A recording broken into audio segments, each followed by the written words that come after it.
ओम नमः पार्वते पते हर हर महादेव। राम राम जी। आशा करता हूं कि आप सभी बहुत अच्छे होंगे, शानदार होंगे। क्लास की शुरुआत एक बहुत जबरदस्त उद्घोष के साथ और वैसी ही क्लास भी रहने वाली है। ठीक है, फिलहाल आप सभी के कमेंट देख लेते हैं मेरे प्यारे भाई जो जो क्लास में आ चुके हैं। आप सभी का बहुत बहुत स्वागत है।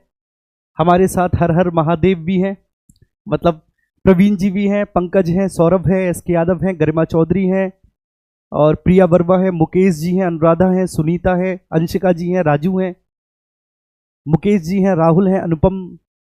और फिर बहुत तेजी से कमेंट चल रहे हैं यार अब नहीं पढ़ पाऊंगा मेरे भाई। ठीक है, चलिए जी, नमस्ते। क्लास शुरू करते हैं। ठीक है, क्लास का समय भी हो चुका है। तो ये है हमारा कॉन्स्टिट्यूएंट असेंबली कार्य प्रणाली। इससे पहले 2 लेक्चर्स हम ले चुके हैं जिसमें भारतीय संविधान की विशेषताएं और भारतीय संविधान के स्रोत। मैं फिर भी आपसे बोलना चाहूंगा, एक बार फिर से कहना चाहूंगा, प्रज्ञान और विनायक बैच और प्लस उसके साथ 28 कंप्लीट पैकेज है पॉलिटी का। आपको बहुत कुछ इसमें मिलेगा। आज भी आप क्वेश्चंस को देखेंगे तो फिर आप पाएंगे कि सब कुछ तो करा ही दिया, अब भैया छोड़ा क्या है। ठीक है जी, चलिए तो स्टार्ट करते हैं। कितने क्वेश्चंस हैं? आई है, क्या बात है। ठीक है, गांव बसा नहीं लुटेरे पहले आ गए। कितने क्वेश्चंस हैं भैया, पढ़ लो। हैं कितने क्वेश्चंस हैं, आओ। चलिए, सबसे पहला प्रश्न आपकी स्क्रीन पर है, आपके सामने। आपसे पूछा गया है कि संविधान सभा की पहली बैठक के संबंध में सत्य क्या है। आपको दिखाई दे रहा है, संविधान सभा की पहली बैठक के संबंध में क्या सत्य है, वह आपसे पूछा जा रहा है। यह बैठक 9 दिसंबर 1946 को हुई थी, बिल्कुल हुई थी। लेकिन क्या ये लंदन में आयोजित हुई थी? यही बात गलत हो गई। ठीक है ना, ये केंद्रीय सचिवालय में हुई थी। और उन दिनों वह जो केंद्रीय सचिवालय था, ठीक है, वो पुस्तकालय भवन के रूप में था। जो पुरानी संसद है ना, पुरानी संसद के केंद्रीय सचिवालय में। और उस समय वह क्या थी भैया? लाइब्रेरी थी। उस समय वह पुस्तकालय भवन था। ध्यान रखना, पुरानी संसद। अब तो आपकी नई संसद बन चुकी है, लेकिन जो पुरानी संसद थी, पुरानी संसद के केंद्रीय सचिवालय में जहां पर ज्वाइंट सेशन होते थे, ठीक है, उस समय, ठीक है, जब ये पहली बैठक हुई थी तो वह पुस्तकालय भवन था। तो ये गलत हो जाएगा, है ना भैया, गलत हुआ। दूसरा, मुस्लिम लीग ने इस बैठक का बहिष्कार किया और अलग पाकिस्तान की मांग उठाई। ये भी बात सही है। और पंडित नेहरू ने सभा में उद्देश्य प्रस्ताव प्रस्तुत किया जिसे संविधान सभा द्वारा स्वीकृत कर लिया गया था। यहां आप जो है चकमा खा जाएंगे। क्या पहली बैठक में पंडित नेहरू ने उद्देश्य प्रस्ताव को प्रस्तुत किया था? नहीं मेरे भाई, ये भी गलत हो गया। तो अगर आप देखेंगे तो केवल 2 सही है, केवल 2 सही है। क्यों? हिला डाला ना, है ना। जबकि आप लोग जल्दबाजी में क्या कर देंगे कि पंडित नेहरू ने सभा में उद्देश्य प्रस्ताव प्रस्तुत किया था और इसे सभा ने स्वीकार भी कर लिया था। हो सकता है कि आप इसे सही कराएं जल्दबाजी में, जबकि ये गलत है। चलिए थोड़ा सा, ठीक है, यहां पर पढ़ लिख समझ लेते हैं। अगर आप लोग समझदार हैं तो आप लोगों के लिए। टोटल संविधान सभा में सदस्यों की संख्या थी 389। ठीक है, ये रिवीजन और प्लस, ठीक है, आपका एमसीक्यू, ये 2 प्रकार का सेशन है। इसमें रिवीजन भी, एमसीक्यू। एमसीक्यू में एक्सपेक्टेड क्वेश्चंस भी हैं और आपके प्रीवियस ईयर क्वेश्चंस भी हैं, ये आपको ध्यान रखना है। 389 संविधान सभा में कुल सदस्य संख्या थी। 389 का क्लासिफिकेशन हम 2 भागों में करेंगे, 296 और 93। 296 सदस्य ब्रिटिश भारत के प्रांतों से आने थे, ब्रिटिश भारत के प्रांतों से आने थे 296 सदस्य। ब्रिटिश भारत के प्रांतों से जो 296 सदस्य आने थे ना भैया, ध्यान रखना, जो 296 सदस्य ब्रिटिश भारत के प्रांतों से आने थे, उनका निर्वाचन हुआ था, उनका इलेक्शन हुआ था, उनका चुनाव हुआ था। तो अब मैं आपसे पूछना चाहूंगा कि भैया जो उनका चुनाव हुआ था, क्या चुनाव वयस्क मताधिकार के आधार पर हुआ था? बताना भैया, क्या चुनाव सार्वभौमिक वयस्क मताधिकार के आधार पर हुआ था? नहीं, चुनाव सार्वभौमिक वयस्क मताधिकार के आधार पर नहीं था, बिल्कुल भी नहीं था। तो फिर कैसा था भैया? जो प्रांतीय विधानसभा के सदस्य थे उन्होंने वोट किया था, है ना मेरे प्यारे भैया। प्रांतीय विधानसभा के सदस्यों ने वोट किया था,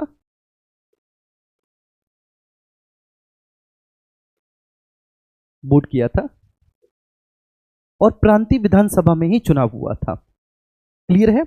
आमतौर पर प्रत्येक 10 लाख की जनसंख्या पर एक सीट का आवंटन था। यह भी ध्यान रखना है, प्रत्येक 10 लाख की जनसंख्या पर एक सीट का आवंटन था। एक सीट ऐसे लिख लिख के पढ़ाऊं, कोई दिक्कत तो नहीं। और ठीक है, ये ध्यान रखना कि सांप्रदायिक निर्वाचन प्रणाली को स्वीकार किया गया था। सांप्रदायिक निर्वाचन प्रणाली को भी स्वीकार किया गया था। इसमें प्रणाली को स्वीकार किया गया था। कैसे स्वीकार किया गया था? तो इसमें समस्त सीटों को, जो 296 सीटें, जिन 296 सीटों पर चुनाव हो रही थी, उन 296 सीटों को मुस्लिम, सिख व सामान्य के लिए वर्गीकृत किया गया था। मुस्लिम और सिख सीटों के लिए सांप्रदायिक निर्वाचन था, और सामान्य में वो आएंगे जो मुस्लिम व सिख नहीं है, वो सामान्य में आएंगे। तो ये थी मेरे प्यारे भैया फंक्शनिंग, ये थी फंक्शनिंग। अच्छा, अब 296 में भी फर्दर क्लासिफिकेशन है। 296 में भी 292 ऐसे ब्रिटिश भारत के प्रांतों से आने थे जिनका मुख्य प्रशासक गवर्नर था, और 4 ऐसे प्रांतों से आने थे जिनका मुख्य प्रशासक चीफ कमिश्नर था, मतलब मुख्य आयुक्त था। मुख्य आयुक्त के 4 प्रांत आप जल्दी से कमेंट बॉक्स में लिख दीजिएगा अगर आप पढ़े हैं तो। कौन कौन से थे? दिल्ली था, ब्रिटिश बलूचिस्तान था, कुर्ग था, और अजमेर मारवाड़ था। ठीक है, ये 4 आयुक्त, 4 मुख्य आयुक्त के प्रांत थे। और जो 292 ठीक है सीटें गवर्नर के प्रांतों से आनी थी, जो 292 सीटें गवर्नर वाले प्रांतों से आनी थी, उन गवर्नर वाले प्रांतों की संख्या कितनी थी? उन गवर्नर वाले प्रांतों की संख्या 4 थी। और जो 4 सीटें मुख्य आयुक्त के प्रांतों से आनी थी, इन 4 प्रांतों की, मतलब इन 4 सीटों वाले प्रांतों की संख्या कितनी थी? 4 ही थी। चलिए, 93 सीटें देसी रियासतों से आनी थी। और एक बहुत प्यारा प्रश्न बताने जा रहा हूं, समझना है यहां पर, और अगर समझ में आए तो तालियों के साथ स्वागत करना। चलिए, तो यहां पर मैंने क्या बताया कि 93 सीटें देसी रियासतों से आनी थी, लेकिन देसी रियासतों से आने वाली सीटों के लिए कोई इलेक्शन नहीं था। देसी रियासतों से आने वाली सीटों के लिए कोई इलेक्शन नहीं था। क्या था? इन सीटों के लिए मनोनयन होना था, मतलब नॉमिनेशन होना था। अब जब इन सीटों के लिए मनोनयन होना था, तो आप कह सकते हैं कि संविधान सभा आंशिक रूप से निर्वाचित,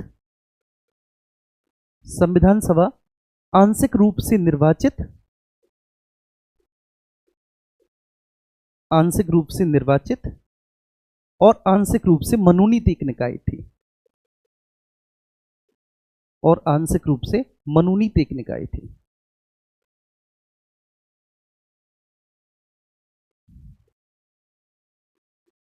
आंशिक रूप से मनोनीत निकाय थी,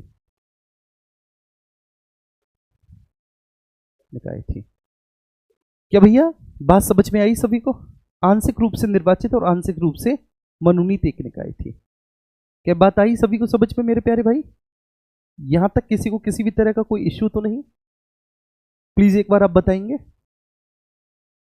चलो ठीक है, थोड़ी सी मात्रा सही करने वाला, ठीक है, ये भी होना चाहिए जिससे कि राइटिंग भी सही जाए।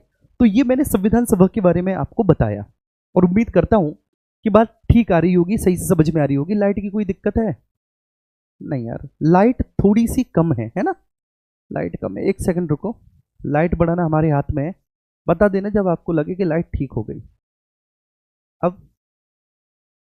अब ज्यादा हो गई है ना? अब लाइट के ज्यादा होने से पीछे फेड आउट हो जाएगा। देख अब सही है, ठीक है, ओके, अब सही है मेरे भाई, अब सही है, अब कोई इशू नहीं लाइट में। ये बात आ गई सभी को समझ में? यहां तक कोई इशू तो नहीं किसी को? दूसरे प्रश्न पर चलते हैं, थोड़ा सा और कुछ देख लेंगे हम। उद्देश्य प्रस्ताव को संविधान सभा द्वारा स्वीकार किए जाने की तिथि थी 22 जनवरी 1947। उद्देश्य प्रस्ताव को कब स्वीकार किया गया? 22 जनवरी 1947 को। देखो, उद्देश्य प्रस्ताव को प्रस्तुत किया गया था 13 दिसंबर 1946 को। यह डेट है 13 दिसंबर 1946, जब 13 दिसंबर 1946 को उद्देश्य प्रस्ताव को प्रस्तुत किया गया। अब मैं आपसे पूछना चाहूंगा कि उद्देश्य प्रस्ताव को किसके द्वारा प्रस्तुत किया गया था संविधान सभा में? तो आप कहेंगे कि उद्देश्य प्रस्ताव को जवाहरलाल नेहरू के द्वारा प्रस्तुत किया गया था। किसके द्वारा? जवाहरलाल नेहरू के द्वारा प्रस्तुत किया गया उद्देश्य प्रस्ताव संविधान सभा की 5वीं बैठक में, ठीक है ना? और मैंने विनायक बैच में भी, प्रज्ञान बैच में भी इसके एविडेंसेस आपको दिखाए हैं। कई किताबों में तीसरी बैठक है, लेकिन पांचवी बैठक है और आयोग ने पांचवी बैठक को बिल्कुल सही माना है, प्रथम सत्र की, ठीक है, पांचवी बैठक स्वीकार किया गया है, ठीक है, क्लियर है। पांचवी बैठक में ये जो उद्देश्य प्रस्ताव था, इस उद्देश्य प्रस्ताव में क्या क्या विषय वस्तु थी, तो उद्देश्य प्रस्ताव की विषय वस्तु को थोड़ा सा आप गौर करेंगे तो इसमें बोला गया था कि जो संविधान बनेगा संविधान सभा के द्वारा, वह भारत के नागरिकों को सामाजिक आर्थिक राजनीतिक न्याय, विचार अभिव्यक्ति विश्वास धर्म और उपासना की स्वतंत्रता प्रदान करेगा, अल्पसंख्यकों के हितों की रक्षा करेगा, इसके अलावा अनुसूचित जाति और जनजाति के हितों की समृद्धि करेगा, प्लस जो प्राचीन भारत की सभ्यता है और जो गौरवशाली परंपरा है उसको स्थापित कराएगा और अंतर्राष्ट्रीय शांति में और कल्याण में भारत के योगदान को सुनिश्चित करेगा, ये था। और अंततः जो है ना 22 जनवरी 1947 को फिर संविधान सभा के द्वारा, ठीक है, इस उद्देश्य प्रस्ताव को स्वीकार किया गया, स्वीकार किया गया, स्वीकार किया गया, ठीक है। अच्छा, हमारे संविधान की जो प्रस्तावना है प्रियम्बल, प्रस्तावना पर सर्वाधिक प्रभाव इसी उद्देश्य प्रस्ताव का पड़ा है, प्रभाव इसी उद्देश्य प्रस्ताव का पड़ा है, ठीक है। और उद्देश्य प्रस्ताव की जो बातें हैं वो मैंने बता दी। अब देखो उद्देश्य प्रस्ताव की कौन कौन सी बातें हमारी प्रस्तावना में स्पष्ट परिलक्षित होती हैं, मतलब स्पष्ट दिखाई देती हैं, तो आप देखेंगे जैसे विचार अभिव्यक्ति विश्वास धर्म और उपासना की स्वतंत्रता, अभिव्यक्ति विश्वास धर्म और उपासना की स्वतंत्रता,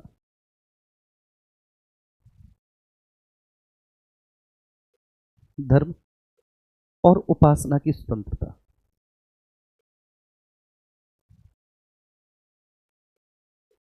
स्वतंत्रता, ठीक है। दूसरा सामाजिक आर्थिक राजनीतिक न्याय,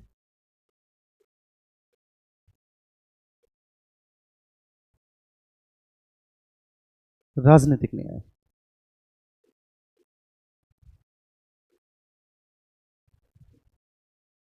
ये तो स्पष्ट है, आप अपने संविधान की प्रस्तावना में देख सकते हैं, ठीक है। इसके अलावा अगर मैं बात करूं तो इसमें, ठीक है, अल्पसंख्यकों के लिए कल्याण की बात कही गई थी या अल्पसंख्यकों के हितों की रक्षा की बात कही गई थी, एससी और एसटी के हितों की रक्षा की बात कही गई थी, उनके हितों के संवर्धन की बात कही गई थी,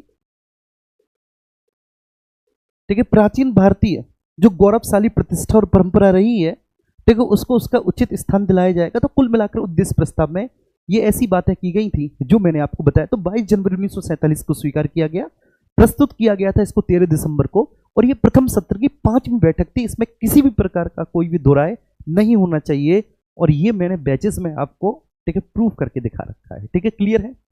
ये बात यहां तक समझ में आई? यहां तक किसी को किसी भी तरह का कोई इश्यू तो नहीं? आइए भैया अब हम आगे बढ़ते हैं, ठीक है। अब अगले कथन पर आपको विचार करना है। अगला कथन है, यद्यपि उद्देश्य प्रस्ताव संविधान सभा द्वारा पारित नहीं हो सका। अरे, यद्यपि उद्देश्य प्रस्ताव संविधान सभा द्वारा पारित नहीं हो सका, तथापि यह भारतीय संविधान की प्रस्तावना का आधार बना। अरे भैया, उद्देश्य प्रस्ताव संविधान सभा द्वारा पारित नहीं हो सका था, ठीक है, तो आप मुझे बताएंगे क्या ये बात सही है? अगर देखो स्वीकार किया गया है इसे, भाई सीधा सीधा लिखा है कि इसे 22 जनवरी 1947 को स्वीकार किया गया, 1947 को स्वीकार किया गया। तो कोई भी चीज स्वीकार पारित होने के बाद ही तो की जाती है, ठीक है। तो ये बात गलत हो जाएगी, लेकिन तथापि यह भारतीय संविधान की प्रस्तावना का आधार बना, ये बात तो सही है कि प्रस्तावना का आधार है। तो ओवरऑल ये स्टेटमेंट गलत हो गया, ओवरऑल स्टेटमेंट गलत हो गया। उद्देश्य प्रस्ताव में भारत के एक स्वतंत्र और संप्रभु गणराज्य होने की बात कही गई थी, बिल्कुल सच है कि भारत को एक स्वतंत्र एवं संप्रभु गणराज्य के रूप में स्थापित किया जाएगा, बिल्कुल सत्य बात है। और जब बिल्कुल सत्य बात है तो भैया जी केवल दो, ओनली दो, ठीक है, ओनली दो। ये बात क्लियर हुई? यहां तक ये बात ठीक, किसी को कोई दोहराई तो नहीं? अब हम प्रथम बैठक के बारे में थोड़ा सी बात कर लेते हैं रिवीजन के क्रम में, क्योंकि रिवीजन भी तो हो रहा है ना यहाँ पर आपका। आप यहाँ पर केवल एमसीक्यू है ना, क्वेश्चन तो नहीं खेलने आए आप भैया, रिवीजन भी करने आए, और आपने अपना बड़ा कीमती समय यहाँ पर दिया है हमें, तो हम पूरी उम्मीद करेंगे कि आपके इस कीमती समय को पूरा जस्टिफाई करें। तो जब बात होती है प्रथम बैठक की, तो प्रथम बैठक में कुल 211 सदस्यों ने भाग लिया आउट ऑफ 389। सोच के चलिए ऐसा क्यों हुआ? क्योंकि इस पहली बैठक का मुस्लिम लीग ने विरोध किया, इस पहली बैठक का भाई मुस्लिम लीग ने विरोध किया। आप में से कोई बताएगा कि पहली बैठक का मुस्लिम लीग ने विरोध क्यों किया? इसके पीछे कारण क्या था? कारण था भैया स्वतंत्र पाकिस्तान की मांग को उठाते हुए कि हमें चाहिए स्वतंत्र पाकिस्तान। दे दिया स्वतंत्र पाकिस्तान, कर लो क्या कर रहे हो, भीख मांग रहे हो हैं? तो स्वतंत्र पाकिस्तान की मांग को उठाते हुए। दूसरा, ठीक है, केवल मुस्लिम लीग के कारण इतनी कम संख्या थी क्योंकि भैया जी जो चुनाव हुए थे, ठीक है ना, संविधान सभा के लिए चुनाव हुए थे जुलाई अगस्त 1946 में। ये आपको समझना है, जुलाई अगस्त 1946 में चुनाव हुए और जो परिणाम आए थे चुनावों के, फाइनली जो अंतिम परिणाम आ चुके थे वो आए थे अक्टूबर नवंबर 1946 में। अक्टूबर नवंबर 1946 में परिणाम आए थे। समझना सब लोग यहां पर ध्यान देना, ठीक है। अब चुनाव क्या टोटल 389 सीटों के लिए हुए थे? नहीं, चुनाव केवल 296 सीटों पर हुए थे। 296 सीटों में से 208 तो मिली कांग्रेस को, 73 मिली इसमें से मुस्लिम लीग को, 73 मिली इसमें से किसको भैया? मुस्लिम लीग को। 73 सीटें मुस्लिम लीग को प्राप्त हुई। कांग्रेस को 208 सीटें मिली हैं। अब 208 73 आप जोड़ेंगे तो फिर भी 15 सीटें कम रह रही हैं 296 सीटों में से। तो 15 सीटों का विभाजन हम दो भागों में कर देंगे, दो आधारों पे 15 सीटों को बांट देंगे। 15 में से 7 मिलेंगे छोटे दलों को, जो छोटे दल होंगे जिनको एक एक सीट, और 15 में से 8 निर्दलीय, मतलब जो किसी भी पॉलिटिकल पार्टी से खड़े नहीं हुए, तो 8 सीटें निर्दलीय लोगों को मिलेंगी। इन छोटे दलों में आप लिख लीजिएगा, इन छोटे दलों में कौन कौन से थे ये भी मैं आपको बता दे रहा हूं। इन छोटे दलों में एक था मार्क्सवादी पार्टी,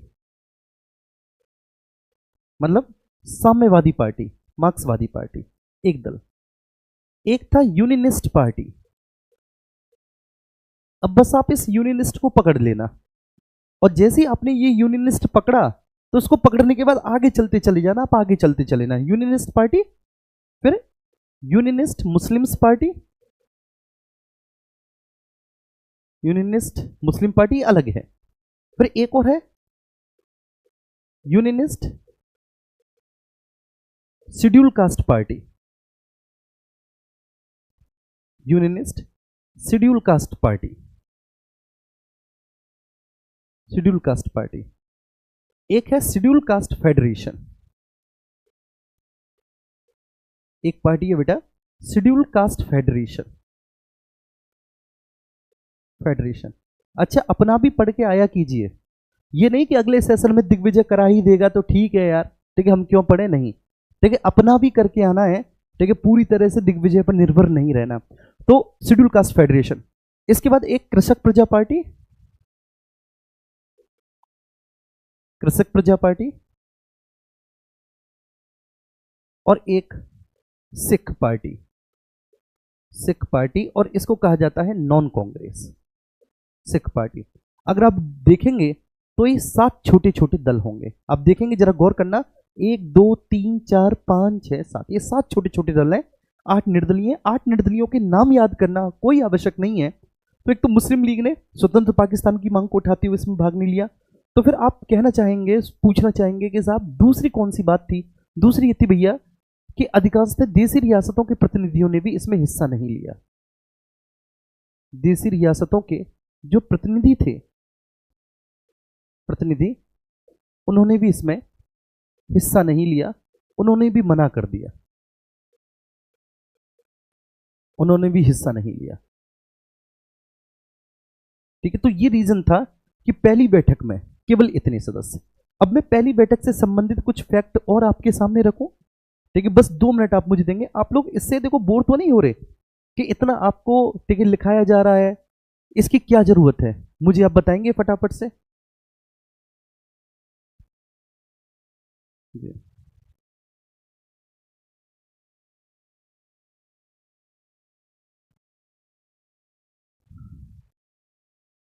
ये है प्रीत करके है, क्या नाम है इसका बच्चे का? प्रीत, प्रीत योगी जी, प्रीत योगी जी बेटा।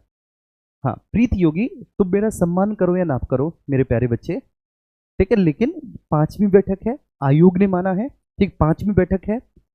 और अगर किसी बच्चे के पास स्क्रीनशॉट हो तो वो मुझे भेज सकता है, मेरे पास स्क्रीनशॉट था, ठीक है, मैंने एक बार बच्चों को बताया भी था, पांचवी बैठक है।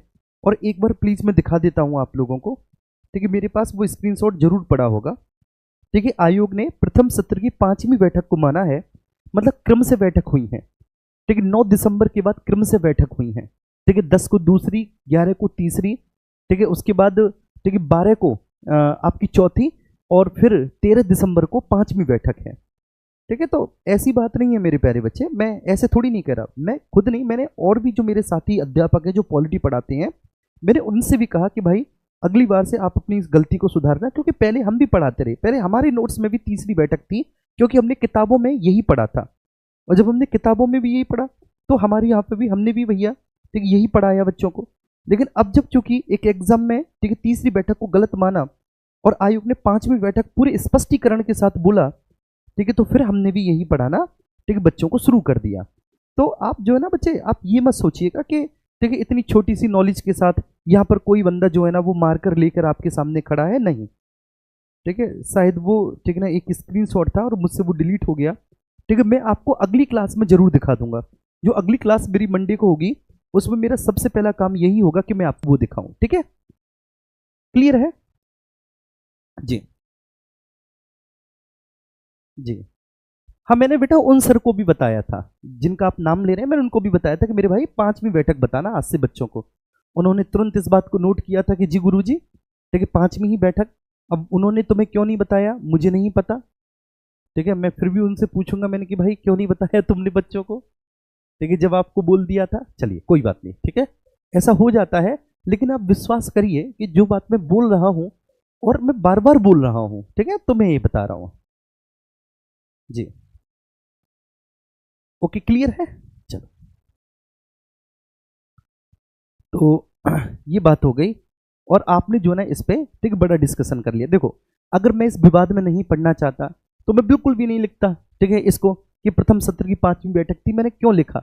मैंने इसलिए लिखा ताकि आप जो है ना आगे से जी कंफ्यूज ना हो। आओ इधर आओ यहाँ पर। तो 389, ठीक है, 389 में से केवल 211 सदस्यों ने हिस्सा लिया, पहली बैठक थी। ठीक है, अब पहली बैठक को प्रश्न आता है, इस पहली बैठक को संबोधित किसने किया? आप में से बहुत सारे लोग गलत होंगे। तो पहली बैठक को संबोधित किया जेवी कृपलानी ने। किसने बेटा? जेवी कृपलानी ने संबोधित किया। ठीक है, इस पहली बैठक में अध्यक्ष और उपाध्यक्ष दोनों अस्थायी थे। देखो, जब कोई भी बैठक चलानी है ना तो किसी भी बैठक के लिए ठीक है आपको आवश्यकता होती है कि उसका कोई एक अध्यक्ष हो और अध्यक्ष की अनुपस्थिति में कोई उपाध्यक्ष हो। तो इसलिए बैठक जब चलती है तो बैठक के चलने के लिए हमें देखो अध्यक्ष और एक उपाध्यक्ष, उपाध्यक्ष की आवश्यकता इसलिए पड़ती है, उपाध्यक्ष की आवश्यकता इसलिए पड़ती है कि अध्यक्ष की अनुपस्थिति में उपाध्यक्ष काम कर सके, है ना। तो सभा में, संविधान सभा में जो सबसे बुजुर्ग सदस्य थे जिनका नाम था डॉक्टर सच्चिदानंद सिन्हा, डॉक्टर सच्चिदानंद सिन्हा, सिन्हा उनको अस्थायी अध्यक्ष बनाया गया। और फ्रैंक एंथोनी को, ठीक है, ये नाम याद रखना, फ्रैंक एंथोनी को अस्थायी उपाध्यक्ष बनाया गया। ये बात क्लियर हुई? एक बार थम्स अप करो सब लोग। ये बात क्लियर हुई? थम्स अप करो। ठीक है, ये पहली बैठक में भी रहे, दूसरी बैठक में भी रहे। फिर जब तीसरी बैठक हुई 11 दिसंबर को, 11 दिसंबर को, तो 11 दिसंबर की बैठक में कुछ परिवर्तन हुआ। परिवर्तन क्या हुआ कि अब अध्यक्ष का चुनाव किया गया सदस्यों के बीच में से। तो अध्यक्ष चुने गए डॉक्टर राजेंद्र प्रसाद। ठीक है बाबू, डॉक्टर राजेंद्र प्रसाद अध्यक्ष चुने गए। फिर उपाध्यक्ष का भी चुनाव सदस्यों के बीच में से हुआ। तो उपाध्यक्ष के जब चुनाव हुआ तो उपाध्यक्ष चुने गए हरेंद्र कुमार मुखर्जी, एचसी मुखर्जी, ये उपाध्यक्ष चुने गए थे, एचसी मुखर्जी। और उसके बाद ठीक है एक अध्यक्ष ने कॉन्स्टिट्यूशनल एडवाइजर, संवैधानिक सलाहकार को अपॉइंट किया, संवैधानिक सलाहकार को अपॉइंट किया। और संवैधानिक सलाहकार जो अपॉइंट किए गए उनका नाम था वेनेगल नरसिंह राव, वीएन राव, वेनेगल नरसिंह राव, वह संवैधानिक सलाहकार। तो ये ठीक है 11 दिसंबर वाली बैठक में हुआ था। टेक्निकली किताबों में ये दूसरी बैठक है, लेकिन ये अब अगर हम यूपीपीएससी की देखें, आयोग की बात माने, तो ये 11 दिसंबर वाली बैठक तीसरी बैठक है, वेनिगल नरसिंह राव। ठीक है, ये बात सभी को समझ में आई? यहां तक कोई इश्यू तो नहीं? आइए अब हम आगे बढ़ते हैं मेरे प्यारे बच्चों। तो ये हमने 2 बैठक देख ली, और उसके बाद ठीक है जो अगली बैठक मतलब जो कि ठीक है 13 दिसंबर, तो 13 दिसंबर को जवाहरलाल नेहरू ने उद्देश्य प्रस्ताव प्रस्तुत कर दिया है। तो इस पहली बैठक को संबोधित अगर कभी भी आपसे कोई भी पूछे ना संबोधित किसने किया, तो आप कहेंगे कि भैया इस पहली बैठक को संबोधित करने वाले ठीक है जेवी कृपलानी थे। ठीक है, क्या कहेंगे आप कि इस पहली बैठक को संबोधित करने वाले कोई और नहीं बल्कि जेवी कृपलानी थे। क्या मेरी बात सभी को समझ में आई? ठीक है, बिल्कुल क्लियर हुई? ये फैक्ट है, और ये सारे फैक्ट मैंने आपको बता दिए। किस किस पॉलिटिकल पार्टी को कितनी सीटें मिली मैंने ये भी बता दिया। एक तरह का आपका कंप्लीट रिवीजन है। आइए अब यहां पर सूची 1 को सूची 2 से सुमेलित करना है। अब देखो यहां पर भी मैंने एक आपके लिए ऐसा प्रश्न रखा है जिसमें आप थोड़ा सा गच्चा खाएंगे। कैसे? संघ संविधान समिति, संघ शक्ति समिति और देशी रियासतों से वार्ता संबंधी शक्ति के अध्यक्ष जवाहरलाल नेहरू हैं। क्लियर है? 3 बड़ी समितियों के अध्यक्ष मिस्टर नेहरू थे, संघ शक्ति समिति, संघ संविधान समिति और देशी रियासतों से वार्ता संबंधी समिति। तो संघ संविधान समिति जवाहरलाल नेहरू, मतलब एक के सामने 2 आ जाएगा, एक के सामने 2 आ जाएगा। अब आए मौलिक अधिकार एवं अल्पसंख्यक समिति। अब ये जो मौलिक अधिकार और अल्पसंख्यक समिति है, एक्चुअली ये समिति जो है ये किसके अंतर्गत आती है मुझे बताएंगे प्लीज आप? ये समिति परामर्शदाता समिति के अंतर्गत उप समितियां हैं ये दोनों। ठीक है, ये दोनों उप समितियां हैं परामर्श समिति के अंतर्गत। और परामर्श समिति के अध्यक्ष कौन थे? सरदार वल्लभ भाई पटेल साहब। अब ये उप समिति है, इस उप समिति के इंडिविजुअली अगर हम इस उप समिति के अध्यक्ष देखें, मौलिक अधिकार संबंधी उप समिति के अध्यक्ष तो वो थे जीवी कृपलानी। अल्पसंख्यक के जो अध्यक्ष थे वो थे आपके क्या नाम है, एस सी मुखर्जी। फिर इसमें ठीक है एक थी पूर्वोत्तर प्रांतों के लिए असम को छोड़कर, तो उसके अध्यक्ष गोपीनाथ बारदोलोई थे। एक थी उत्तर पश्चिमी प्रांतों के लिए, उसके खान अब्दुल गफ्फार खान साहब थे। और एक थे ऐसे प्रांत जो आंशिक रूप से छोड़े गए हैं, उनके अध्यक्ष एवी ठक्कर साहब थे, है ना। अब यहां पर देखो है क्या कि यहां पर हमने टेक्निकली मौलिक अधिकार एवं अल्पसंख्यक समिति में हमने परामर्शदाता समिति पूछा है। ठीक है, क्योंकि परामर्श समिति के अंतर्गत ये उप समितियां हैं दोनों। अगर हम स्पेशली मौलिक अधिकार उप समिति की बात करें तो मौलिक अधिकार उप समिति के जो अध्यक्ष है वो जेवी कृपलानी है। ये जो मौलिक अधिकार संबंधी उप समिति है, ठीक है ना, इंडिविजुअली हम इसके अध्यक्ष की बारे में बात करेंगे तो इसके अध्यक्ष जेवी कृपलानी हो जाएंगे, जेवी कृपलानी हो जाएंगे। और हम अल्पसंख्यक उप समिति के बारे में बात करेंगे तो टेक्निकली इसके अध्यक्ष एस सी मुखर्जी हो जाएंगे, हरेंद्र कुमार मुखर्जी हो जाएंगे। लेकिन इसके भी अलावा इसमें 3 समितियां और हैं उप समितियों में जो परामर्शदाता समिति के अंतर्गत आती हैं। तो मैं इसे समझा दे रहा हूं इस बात को, ताकि आगे अगर इस तरह का कोई भी प्रश्न बने तो आप कंफ्यूज ना करें। और इसलिए आवश्यकता होती है कि पढ़ाई अपनी जगह है लेकिन प्रैक्टिस करना अपनी जगह है। तो परामर्शदाता समिति इसके अध्यक्ष हैं पटेल साहब, सरदार पटेल। ठीक है, लेकिन इसमें 5 उप समितियां हैं बाबू। एक तो हो गई उप समिति, मैं लिख देता हूं, इसमें 5 उप समितियां हैं। एक तो उप समिति आपकी हो गई अल्पसंख्यक वाली, अल्पसंख्यक। एक हो गई मौलिक अधिकार वाली,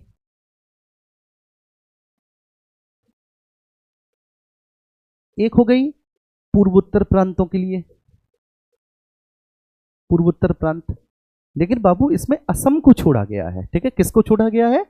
असम को छोड़कर, ध्यान रखना है इस समय पे असम को छोड़ा गया है, असम को छोड़कर। उसके बाद फिर हुई आपकी उत्तर पश्चिम प्रांत, उत्तर पश्चिम प्रांत। ठीक है, उत्तर पश्चिम प्रांतों के लिए, उत्तर पश्चिमी प्रांतों के लिए सब उप समितियां हैं। और फिर कुछ ऐसे प्रांत जो आंशिक रूप से छोड़े गए हैं, है ना बाबू, कुछ ऐसे प्रांत। अब आपकी तरफ थोड़ा सा चेहरा कर लूं, अब लिख लेता हूं आंशिक रूप से छोड़े गए प्रांतों के लिए, छोड़े गए प्रांतों के लिए, है ना जी। तो इसको समझना, ये प्रश्न भी ऐसा ही है। अल्पसंख्यक वाली के एच सी मुखर्जी। अब ये है उप समितियां। और इनकी पेरेंटल समिति कौन सी है? परामर्शदाता समिति, जिसके अध्यक्ष सरदार पटेल हैं। S C Mukherjee. मौलिक अधिकार जीवी कृपलानी, जीवी कृपलानी, इन्होंने ही संविधान सभा की पहली बैठक को संबोधित किया था। पूर्वोत्तर प्रांतों के लिए असम को छोड़कर गोपीनाथ बारदोलोई, बारदोलोई, ठीक है बाबू। उत्तर पश्चिमी प्रांतों के लिए खान अब्दुल गफ्फार खान, गफ्फार खान, ठीक है। और प्लस अब आई जो आंशिक रूप से छोड़े गए प्रांत हैं उनके लिए एवी ठक्कर साहब, इनको ठक्कर बापा भी कहते हैं, एवी ठक्कर साहब। बोलो अब इसी बात पर, ठीक है, आप लोगों के थम्स अप आने चाहिए। अब इन्होंने क्या पूछा? अल्पसंख्यक और मौलिक अधिकार संबंधी समिति, तो टेक्निकली पटेल हो जाएंगे क्योंकि उपसमितियां हैं इनकी। पेरेंटल समिति, परामर्शदाता समिति, और परामर्शदाता समिति के अध्यक्ष पटेल हुए, ठीक है ना, पटेल हुए। तो सरदार पटेल मतलब 4 हो जाएगा, सरदार पटेल मतलब 4 हो जाएगा। अब आते हैं हम प्रारूप समिति। 29 अगस्त 1947 को प्रारूप समिति फॉर्म हुई है। इसके हैं बाबा साहेब डॉक्टर भीमराव अंबेडकर, तो ये भैया 3 हो जाएगा। और अगली है कार्य संचालन समिति, यहां पर भी आप गच्चा खाओगे क्योंकि यहां पर संचालन समिति नहीं है, और ये मैंने बनाए हैं प्रश्न, ठीक है। क्योंकि संचालन समिति, अगर केवल संचालन समिति आपसे पूछता तो फिर संचालन समिति के तो हो जाते डॉक्टर राजेंद्र प्रसाद, क्योंकि डॉक्टर राजेंद्र प्रसाद संचालन समिति और नियम प्रक्रिया समिति 2 समिति के अध्यक्ष हैं। याद आया? अब कार्य संचालन समिति है तो इसके कौन होंगे? कन्हैयालाल मणिकलाल मुंशी, के एम मुंशी। अब देखो के एम मुंशी कहां पर है? 1 में है। तो अब आप देखेंगे सर 2 4 3 1, जरा देखेंगे 2 4 3 1 कहां पर है? 2 4 3 1 ऑप्शन 3, 2 4 3 1 ऑप्शन 3।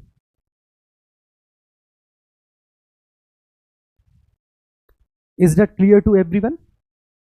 अगले प्रश्न में अब आप ये मत देखना, टाइम देख के देखो कि अभी तक केवल 4 प्रश्न हुए हैं, ठीक है। ऐसा कई लोग को, अरे बाप रे 4 प्रश्न, ये क्योंकि मैंने पहले ही बोल रखा है कि मैं इसको ऐसा पढ़ाऊंगा जिसमें आपका रिवीजन भी हो जाए और आपकी प्रैक्टिस भी हो जाए, और इसी से मैं लेकर चला हूं, इसलिए इतनी मेहनत चल रही है। वरना टिक लगाने में कोई नहीं जाता, बहुत सिंपल होता है टिक लगाना। भारतीय संविधान का ड्राफ्ट तैयार किसने किया था? अब एक ऐसा प्रश्न आ गया जिसमें, ठीक है, इसमें बड़ी डिबेट हो रही है। ये प्रश्न देखो ये इतना डिबेटेबल है कि पूरे वर्तमान में, ठीक है, जो हमारा पूरा इंडियन पॉलिटिकल सिस्टम है, ठीक है, इंडियन सोसाइटी जो सिस्टम है, उसमें सब में ये बात हो रही है कि आखिर संविधान लिखा किसने, लिखा किसने। फिलहाल देखो लिखना, ठीक है ना, और ड्राफ्ट तैयार करना, ठीक है, ये पूरी जो टर्मिनोलॉजी है इसमें बड़ा अंतर है। सबसे पहले मैं आपको एक बात समझाने की कोशिश करूंगा और आप सब खुले दिमाग से समझना। पूछा है कि ड्राफ्ट तैयार किसने किया था, ठीक है। इंडिविजुअली पर्सन के बारे में बात करें तो वेनेगल नरसिंह राव साहब ने, एक्चुअली उनको संवैधानिक सलाहकार बनाया गया था। अब यहां पर समझ लेना सब लोग, उनको कॉन्स्टिट्यूशनल एडवाइजर, संवैधानिक सलाहकार नियुक्त किया गया, नियुक्त किया गया बी एन राव साहब को। और बी एन राव साहब का काम ही ये था कि क्योंकि वो संवैधानिक सलाहकार हैं तो वो बताएंगे, ठीक है, वो इस बात को बहुत अच्छे से समझाएंगे हमें, वो ये बात बताएंगे कि संविधान कैसा होना चाहिए, ठीक है। तो उन्होंने ड्राफ्ट तैयार करके दे दिया, ठीक है, उन्होंने ड्राफ्ट तैयार किया। लेकिन ये जो ड्राफ्ट तैयार किया गया था बहुत संक्षिप्त था, तो इसलिए फिर एक आवश्यकता महसूस हुई कि एक आदमी के बस की बात नहीं है, तो फिर क्या किया जाए भैया? तो ये किया गया 29 अगस्त 1947 को, 1947 को एक ड्राफ्टिंग कमेटी, प्रारूप समिति की नियुक्ति की गई,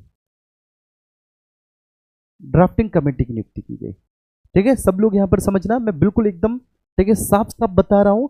और ये जो 28 सीरीज की जो पॉलिटी की क्लासेस हैं, आप इनकी प्लेलिस्ट को सेव कर लेना, ठीक है ना। ये यूट्यूब के लेक्चर्स डाउनलोड भी हो जाते हैं अपने फोन में, ये डाउनलोड करके रख लेना आप पॉलिटी के। मैं वास्तव में बता रहा हूं, इनमें बहुत मेहनत लग रही है बच्चे, और ये आपके लिए रामबाण साबित होंगे।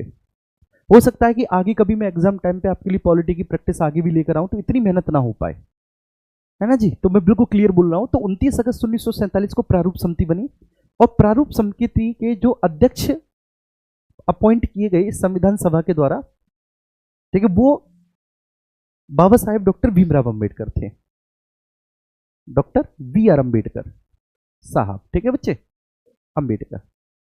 अब ये टोटल एक 7 सदस्यीय समिति थी, प्रारूप समिति, 29 अगस्त 1947 को फॉर्म हुई।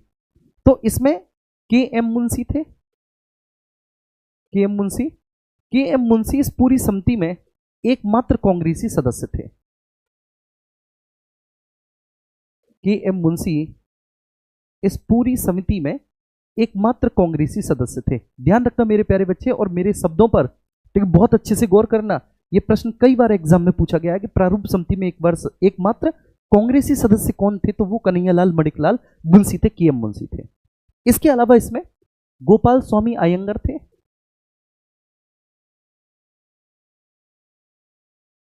गोपाल स्वामी अयंगर थे। इसमें अल्लादी कृष्णा स्वामी अय्यर थे, अल्लादी कृष्णा स्वामी अय्यर थे, अय्यर थे। मोहम्मद सादुल्ला थे, सादुल्ला थे। ये ऐसे थे जो शुरू से लास्ट तक बने रहे, ये परमानेंट थे। लेकिन दो लोगों के साथ कुछ ट्रेजेडी हुई, जैसे कि मैं आपको बता रहा हूं, बी एल मित्र साहब, इन्होंने देखिए स्वास्थ्य कारणों से इस्तीफा दे दिया। तो बी एल मित्र साहब ने जब इस्तीफा दिया तो इनके स्थान पर एन माधव राव आए, एन माधव राव आए।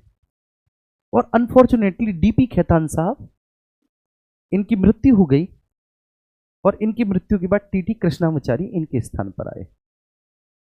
तो दो सदस्य ऐसे हैं प्रारूप समिति के जो शुरू से अंत तक नहीं रहे, ठीक है। कुछ अनफॉर्चुनेट हुआ, और वो क्या क्या अनफॉर्चुनेट हुआ वो मैंने आपको बता दिया।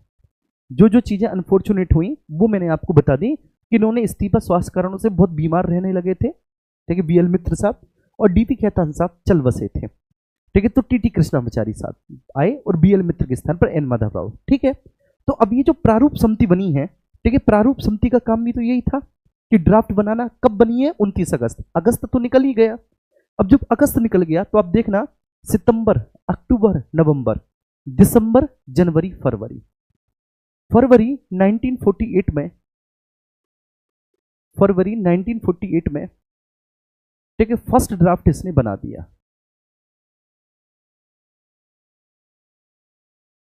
फर्स्ट ड्राफ्ट बना दिया, पहला ड्राफ्ट इस प्रारूप समिति ने बना के रख दिया कि लो साहब, ठीक है, ये बना दिया ड्राफ्ट और देखो तुम ड्राफ्ट, ठीक है। लेकिन इस पहले ड्राफ्ट में बहुत सारी कमियां थी, तो फिर से प्रारूप समिति को समय दिया गया कि भैया आप ठीक है ठीक ठाक समय लो, एक बार बढ़िया सा ड्राफ्ट फिर से बना के दाओ।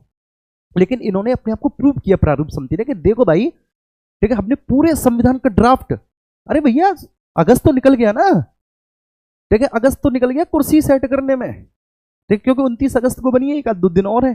तो भैया अपना ऑफिस में बैठे होंगे, एक दूसरे से इंट्रोडक्शन हुआ होगा, के एम मुंशी साहब बोले होंगे हाय अंबेडकर जी, आई एम के एम मुंशी, है ना। दूसरे बोलेंगे आई एम मोहम्मद सादुल्ला, तीसरे बोले होंगे, है ना। तो ऐसे परिचय हुआ होगा।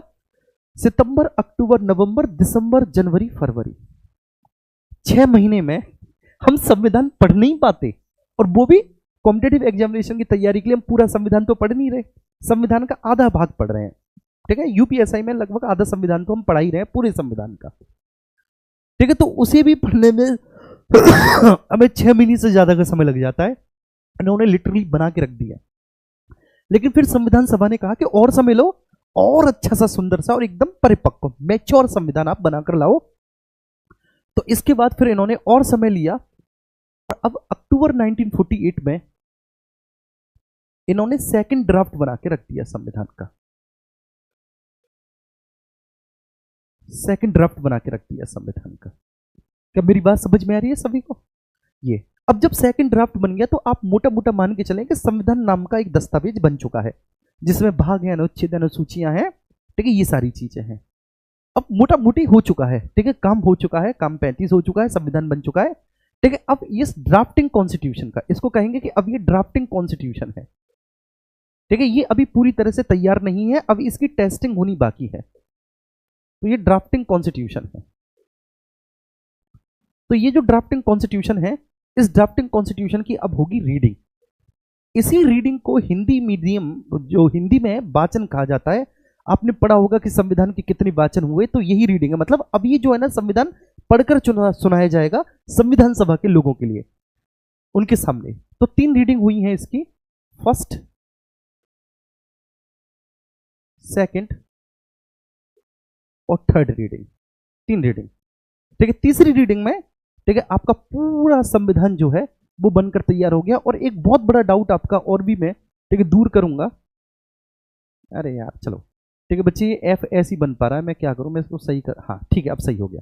तो फर्स्ट रीडिंग, सेकंड रीडिंग और थर्ड रीडिंग, ठीक है 3 वाचन हुए हैं, प्रथम वाचन, द्वितीय वाचन, तृतीय वाचन। पहला वाचन जो है वो 4 से 9 नवंबर हुआ है, 4 से 9 नवंबर 1948। अब आप सोच के देखो कि 5 दिनों तक ठीक है ये फर्स्ट रीडिंग चली है, 5 दिनों तक ये पहला वाचन चला है। तो इन 5 दिनों में क्या ही हुआ होगा, मुझे बताओ क्या हुआ होगा। मोटा मोटा पढ़ लिया गया होगा ऊपर ऊपर से। लेकिन ये जो दूसरी रीडिंग हुई है, ये दूसरी रीडिंग 15 नवंबर से स्टार्ट हुई है 1948 से, और ये 17 अक्टूबर तक चली है, मतलब 17 अक्टूबर 1949 तक सबसे लंबी रीडिंग थी। और अगर आप लिखना चाहें तो मैं लिख भी देता हूं, 7,000 प्लस संशोधन सुझाए गए थे इसमें, 7,000 प्लस संशोधन की, इतने संशोधन करिए ठीक है। इनमें से 2600 किए गए थे, 2600 प्लस कर दिए गए थे। अब सोच के देखिए कितनी कमियां निकली होंगी इस दूसरी रीडिंग में, क्योंकि दूसरी रीडिंग में संविधान के प्रत्येक क्लॉज को, सब क्लॉज को, मतलब प्रत्येक आर्टिकल को विस्तार से पढ़ा गया और उसका अर्थ समझा गया, इसलिए लगभग 1 साल तक चला। अब जो तीसरी रीडिंग थी वो जस्ट फॉर्मेलिटी थी कि हाँ अब पूरा संविधान पढ़ चुका है, पूरा संविधान अप्रूव्ड हो चुका है। तो तीसरी रीडिंग 14 नवंबर से स्टार्ट हुई, 14 नवंबर 1949 से स्टार्ट हुई और 26 नवंबर को चली, 26 नवंबर तक चली, 26 नवंबर 1949 तक चली। टेक्निकली 26 नवंबर 1949 को ठीक है आपका पूरा संविधान बनकर तैयार हो गया। मैं लिख देता हूं ठीक है, आगे चलता हूं और आगे चलकर मैं लिख देता हूं मेरे प्यारे बाबू कि 26 नवंबर 1949 को ठीक है पूर्णतः निर्मित हो गया। अभी कल परसों ही 26 नवंबर 1949 गया है, तो 26 नवंबर 1949 को आपका संविधान पूर्णतः निर्मित हो गया, पूरी तरह से बन गया। अभी जो 26 नवंबर 1949 है, इसे कहते हैं मिति मार्कशीट शुक्ल सप्तमी संवत 2006 विक्रमी। इस तिथि को क्या बोला गया है, इसको हिंदी में भी मतलब विक्रम संवत में भी आप याद करें, मिति मार्कशीट्स, शुक्ल पक्ष की 7वीं तारीख है, महीना मार्गशीर्ष है, मिति मार्गशीर्ष शुक्ल सप्तमी, और संवत है 2006 विक्रमी, 2006 विक्रमी इस दिन। अब ये जो है ना ठीक है, इस दिन जो 26 नवंबर 1949 वाला दिन है, इस दिन ठीक है हमारी संविधान सभा ने ठीक है, ये ध्यान रखना, संविधान सभा ने, बहुत गहरी बात बोलने जा रहा हूं और एक एक बात में बहुत बड़ा बड़ा अर्थ छुपा है, फिर मत कहना कि क्वेश्चन गलत हो गया। इस तिथि को संविधान सभा ने भारतीय संविधान को, भारतीय संविधान को अंगीकृत किया, ठीक है, आत्मार्पित किया और ठीक है ना, अंगीकृत, आत्मार्पित और अधिनियमित किया, अधिनियमित। तो पूछा जाए कि संविधान सभा को किसने अपनाया, देखिए ये पूछा जाता है किसने अपनाया, संविधान सभा ने। अंगीकृत करने का मतलब अपनाना होता है, अधिनियमित करने का मतलब लागू कर देना होता है। एक तरह से बच्चे तैयार हो गया, पूर्णतः निर्मित हो गया, और इसके 4 प्रावधानों को इसी दिन लागू कर दिया, 4 प्रावधान इसी दिन लागू कर दिए। अब मेरे साथ आप बोलेंगे, मुझे बताएंगे भाई मुझे याद नहीं आ रहे कि वो 4 प्रावधान कौन कौन से हैं, तो मुझे एक बार बताना कि भाई वो 4 प्रावधान है कौन कौन से, एक बार बताओ कि वो 4 प्रावधान है कौन कौन से। तो आप कहेंगे वो 4 प्रावधान है चुनाव, वो है नागरिकता, हाँ बोलो बोलो, अंतरिम संसद, संसद, और अस्थायी और संक्रमणशील प्रावधान, अस्थायी और संक्रमणशील प्रावधान।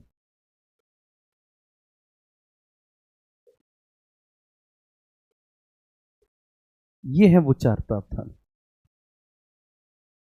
ठीक है, अस्थायी और संक्रमणशील प्रावधान, ये है वो बचे चार। ठीक है, जिसको हमने इसी दिन लागू कर दिया। शेष संविधान कब लागू हुआ? बारात चल रही है भाई साहब।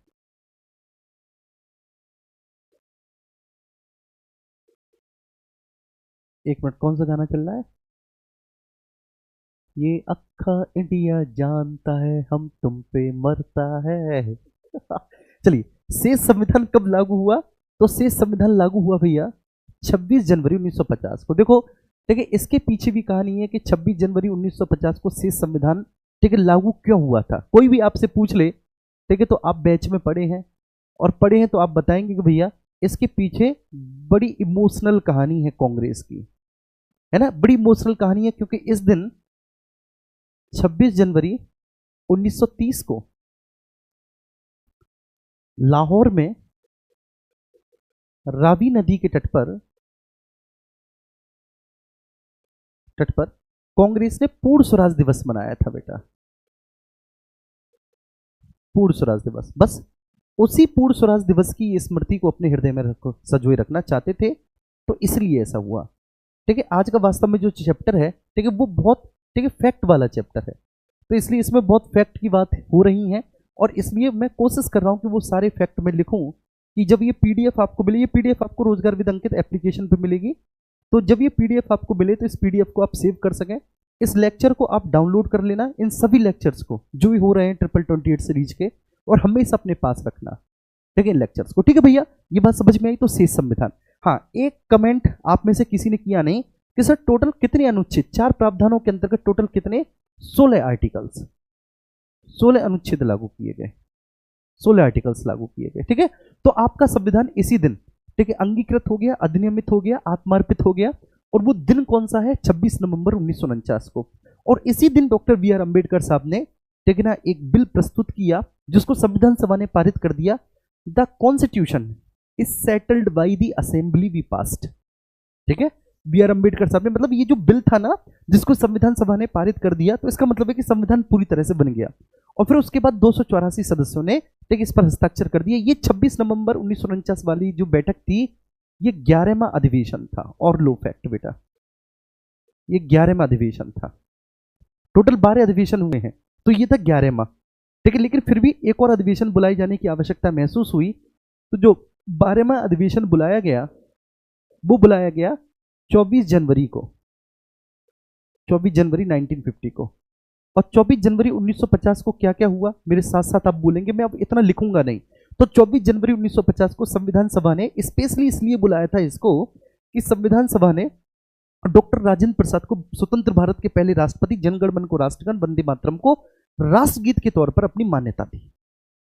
क्लियर है? तो ये 12वां अधिवेशन है। 26 नवंबर वाला जो अधिवेशन है, ये 11वां अधिवेशन है। नोट कर लेना आप लोग अपनी नोटबुक में, जहां पर भी आपकी नोटबुक होगी वहां पर ये सारी चीजें आप लिख लेना। ठीक है जी, प्रश्न हम करा चुके, प्रश्न में कोई दिक्कत नहीं है। अब आगे चलते हैं, अगले प्रश्न पर चलते हैं। अरे बाप रे, भारतीय स्वतंत्रता अधिनियम 1947 के पारित होने के पश्चात, भारतीय स्वतंत्रता अधिनियम 1947 पारित हो गया। तो भारतीय स्वतंत्रता अधिनियम 1947 जब पारित हो गया, तो उसके पारित होने के पश्चात संविधान सभा के महत्व तथा दायित्वों में व्यापक अंतर आ गया था। तो कौन कौन से कथन सही हैं? ब्रिटिश शासन अब किसी भी रूप में भारतीय संविधान सभा की शक्तियों को सीमित नहीं कर सकता, क्योंकि अब संविधान सभा पूरी तरह से एक संप्रभु संस्था बन गई। बिल्कुल, भारत स्वतंत्र हो गया तो संविधान सभा पूरी तरह से संप्रभु एवं स्वतंत्र संस्था बन गई, संप्रभु एवं स्वतंत्र संस्था बन गई। और जब संप्रभु और स्वतंत्र संस्था बन गई संविधान सभा, तो अब ब्रिटिश शासन किसी भी रूप में संविधान सभा की शक्तियों को सीमित या न्यून नहीं कर सकता। संविधान सभा स्वतंत्र भारत की पहली संसद, विधायिका भी बन गई, जी हाँ। और विधायिका के तौर पर इसकी जो अध्यक्षता करते थे, मेरे साथ बोलो और मुझे बताओ कौन करते थे? जब ये स्वतंत्र भारत की पहली संसद के रूप में कार्य करती थी, तो इसके तौर पर इसकी अध्यक्षता गणेश वासुदेव मावलंकर जी करते थे, जीवी मावलंकर। और ये जीवी मावलंकर लोकसभा के प्रथम अध्यक्ष भी बने थे। ठीक है, संविधान सभा के सदस्यों की संख्या 389 के बजाय 299 रह गई, जी हाँ। इन 299 में से 229 तो ब्रिटिश भारत के प्रांतों से आने थे, ब्रिटिश इंडियन प्रोविंसेस से आने थे, और 70 जो है वह प्रिंसली स्टेट से आने थे। तो संख्या में ये परिवर्तन आया। 229, ठीक है, और 70, क्लियर है जी, 229 और 70, यहां तक किसी को कोई इश्यू तो नहीं। तो अगर देखा जाए तो ठीक है, पहला भी सही है, दूसरा तीसरा, तीनों ही सही बैठे भैया ये तो, और तीनों ही सही बैठे, तो D will be right answer. ये भी बहुत अच्छा है, इस तरह का प्रश्न पूछकर इन्होंने ये भी पता कर लिया कि भारतीय स्वतंत्रता अधिनियम 1947 के बाद संविधान सभा के स्वरूप में क्या क्या अंतर आए। प्रश्न मैंने ही पूछा है। चलिए, संविधान सभा की प्रारूप समिति का गठन 29 अगस्त 1947 को किया गया था। बिल्कुल सच बात है कि प्रारूप समिति का गठन 29 अगस्त 1947 को हुआ था। संविधान सभा ने कभी भी अंतरिम संसद के रूप में कार्य नहीं किया। गलत बात है मेरे प्यारे बच्चे। ठीक है, संविधान सभा ने भारतीय स्वतंत्रता अधिनियम, ठीक है, 1947 के बाद, अगर मैं मोटा मोटी बात करूं बच्चे, 17 नवंबर से ही, 17 नवंबर 1947 से उसने स्वतंत्र भारत की पहली संसद के तौर पर कार्य करना शुरू कर दिया, और इसके तौर पर इसकी अध्यक्षता जीवी मावलंकर जी करते थे। ठीक है, तो ये गलत हो जाएगा और एक सही हो जाएगा, तो केवल एक। अगले प्रश्न पर चलते हैं। अगला प्रश्न है, निम्नलिखित में से किस तिथि को संविधान सभा के अध्यक्ष तथा सदस्यों के द्वारा प्रारूप संविधान पर हस्ताक्षर किया गया। एक बात ध्यान रखना, 26 नवंबर 1949 को डॉक्टर वी आर अंबेडकर साहब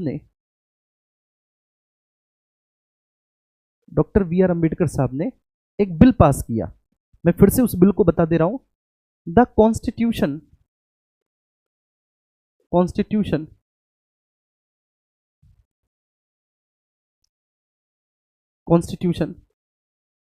is settled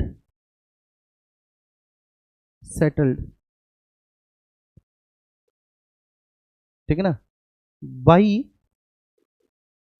the assembly we passed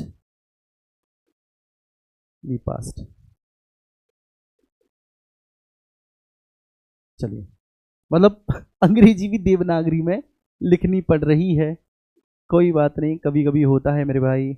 the constitution is settled by the assembly we passed. चलो ठीक है, ठीक है। अब ये डॉक्टर बी आर अंबेडकर साहब ने जो है ना, the constitution is settled by the assembly, the constitution is settled by the assembly we passed, ठीक है, इसको इन्होंने प्रस्तुत किया, और प्रस्तुत करने के बाद ये पारित भी हो गया, इसी दिन पारित हुआ, प्रस्तुत किया और ये पारित भी हो गया। कुल मिलाकर संविधान पूरी तरह से बनकर तैयार हो गया। और ये संविधान सभा की कौन सी बैठक थी मेरे प्यारे बच्चे, ठीक है, मतलब ये कौन सा अधिवेशन था, तो ये 11वां अधिवेशन था। जस्ट मैंने अभी पीछे आपको बताया भाई, ये 11वां सेशन था, ये 11वां अधिवेशन था। लेकिन संविधान सभा के सदस्यों ने, जो 284 सदस्यों ने सिग्नेचर किए, वह किए 24 जनवरी को। 284 सदस्यों ने जो सिग्नेचर किए, मेंबर्स के जो सिग्नेचर हुए, सिग्नेचर। अच्छा, अब एक बात बताऊं कि जब इस दिन इसको पारित कर दिया गया, the constitution is settled by the assembly be passed, मैं आपको बताऊंगा, तो इस दिन संविधान सभा में 299 सदस्य, मतलब टोटल संविधान सभा में 300 सदस्य, 299, तो हमें इसको पास करने के लिए 299 का बहुमत चाहिए था। 299 का बहुमत 151 152 भी होगा, तो इस दिन भी सिग्नेचर किए गए थे, तो इस दिन इसको पास कर दिया गया था। लेकिन ठीक, हमने अंतिम बैठक, मतलब ये 12वां अधिवेशन था बच्चे, ये 12वां अधिवेशन हमने इसलिए बुलाया, मैं यहां लिख देता हूं बाबू, ये 12वां अधिवेशन हमने इसलिए बुलाया कि ज्यादा से ज्यादा सदस्यों को हम बुलाकर उन सभी सदस्यों के सामने एक तो स्वतंत्र भारत के पहले राष्ट्रपति को, ठीक है, नामित कर सके, और इसके अलावा राष्ट्रीय गान और अपने राष्ट्रगीत को भी चुन सके, है ना। तो पूरी फॉर्मेलिटी हो चुकी थी। कब हो चुकी थी? 26 नवंबर 1949 को। लेकिन 284 सदस्यों के जो सिग्नेचर हुए, ठीक है, वो आपके हुए हैं 24 जनवरी 1950 को। ठीक है, जबकि ये पास हो चुका है, लेकिन इतने सिग्नेचर नहीं हो पाए थे क्योंकि इस दिन 26 नवंबर को, ठीक है, लोगों की संख्या थोड़ी सी कम थी। एक बार थम्स अप करके सब लोग बताएंगे, इसको समझ में आया?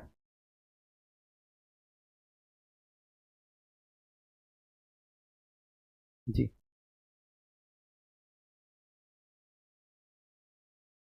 यार एक बार सब लोग थम्स अप कर दो जल्दी से, है ना।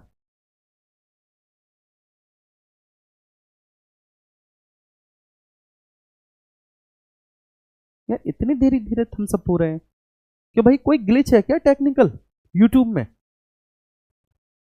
अब तक तो अंबार सा लग जाना चाहिए था थम्स अप का।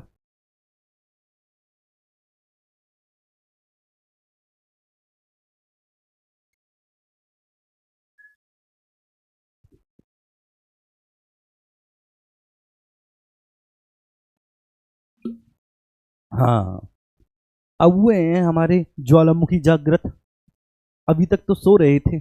आइए, ठीक है, इस प्रश्न को इसलिए रखा गया कि संविधान सभा द्वारा, ठीक है, कुछ बहुत सारे कार्य भी किए गए हैं। संविधान सभा के द्वारा ये जो कार्य किए गए हैं मेरे प्यारे बच्चे, अलग अलग कार्य दिवसों पर किए गए हैं, अलग अलग डेट को किए गए हैं। चलिए, राष्ट्रगान को 24 जनवरी 1950, ठीक है, 3 राष्ट्रगान और राष्ट्रगीत। राष्ट्रध्वज, ठीक है, राष्ट्रध्वज को 22 जुलाई 1947, एक तिरंगे झंडे को राष्ट्रध्वज के रूप में। राष्ट्रमंडल में जो भारत की सदस्यता को औपचारिक तौर पर स्वीकार किया गया मई 1949 में, मई 1949 में 4 हो जाएगा, 4 हो जाएगा, ठीक है बाबू, 4 हो जाएगा। और भारत के प्रथम राष्ट्रपति अगेन 24 जनवरी 1950। तो 24 जनवरी 2 बार है यार, एक बार 3 कर दिया तो एक बार 2 कर दो, ठीक है, 3 1 4 2, तो 3 1 4 2, 3 1 4 2 यार, 3 1 4 2 कहीं नहीं है, 3 1 4 2 कहीं नहीं है, ठीक है, तो इसलिए ऐसा करो, इनको इसको 2 कर दो यार। ये मैंने जो है ना ऐसा क्वेश्चन बना दिया कि मैं खुद ही फंस गया।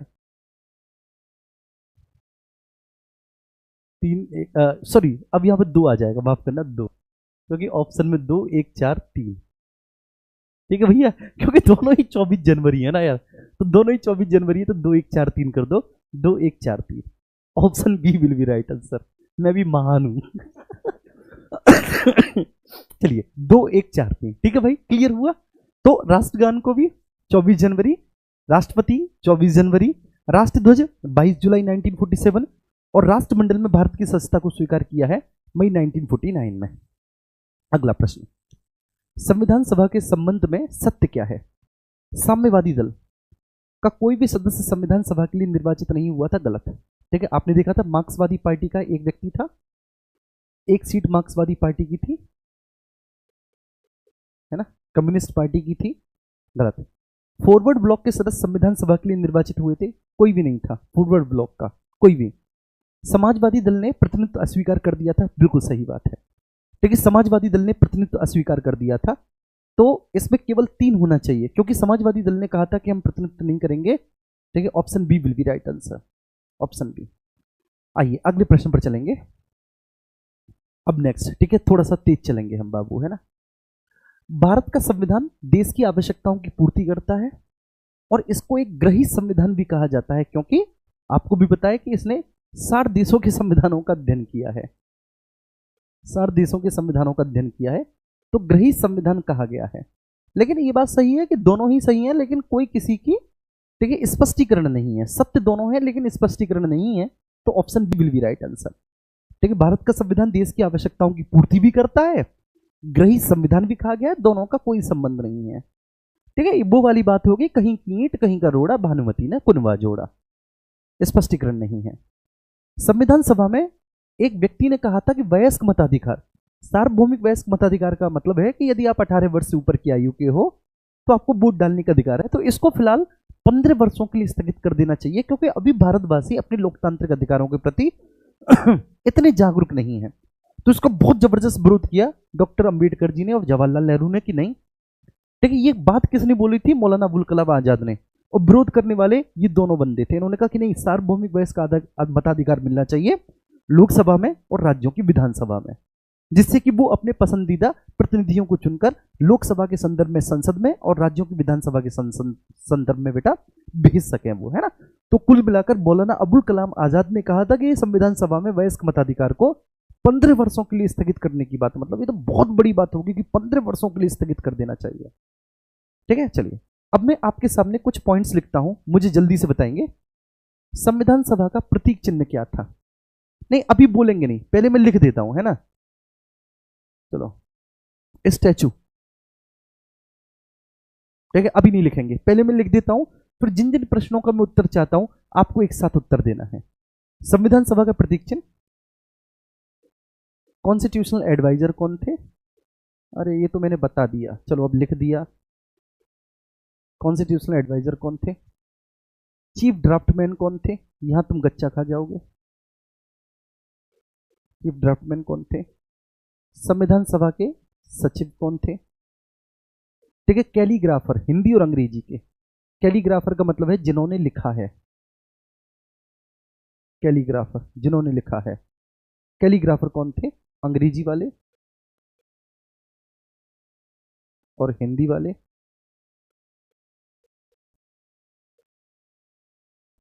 है ना जी, अंग्रेजी वाले हिंदी वाले कैलीग्राफर कौन थे? सुलेखाकार कहेंगे हिंदी में इसको, है ना, मतलब किसने अपनी हैंड राइटिंग में लिखा है, सुलेखाकार कौन थे? कैलीग्राफर। प्लस इस पर ड्राइंग का काम किसने किया? ड्राइंग, ड्राइंग मीन्स सुसज्जन, हिंदी में लिखेंगे सुसज्जनता का, इस पर अलंकरण का कार्य किसने किया? तो ये 4-5 मेरे सवाल हैं आपसे, अब दो आप जल्दी से इनका जवाब। ठीक है, मैं इनका जवाब पाने के लिए आतुर हूं प्रिय, जल्दी से जवाब दीजिए इनका।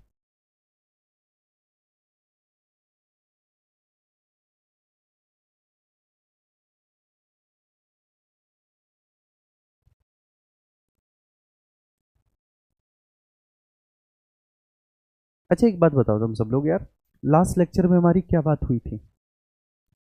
लास्ट लेक्चर में बात हुई थी कि हमारी संख्या इस क्लास में 3000-4000 के आसपास होनी चाहिए, याद है? बताओ, बात हुई थी कि नहीं? मतलब हर बार हमें 1000 से संख्या बढ़ानी है, तो यार ये बात तो गलत है। हुँ? शायद जो पिछली क्लास थी, पिछली क्लास के बराबर ही संख्या है ये, तो ऐसा तो नहीं होना चाहिए ना बाबू ना, ऐसा नहीं होना चाहिए। दो जल्दी दो यार जवाब, सब लोग एक बार सम्मिलित रूप से भंडारा करो और कोशिश करो पी के राज सिंह जवाब देने का। चलिए आइए मैं स्टार्ट करता हूं, है ना। प्रतीक चिन्ह है एलिफेंट, प्रतीक चिन्ह है हाथी। संवैधानिक सलाहकार ये मैंने बता ही दिया, BN राव, बेनेगल नरसिंह राव। ठीक है, chief draftsman LN Mukherjee, LN Mukherjee chief draftsman. सचिव HVR आयंगर, आयंगर HVR। अंग्रेजी में प्रेम बिहारी नारायण रायजादा,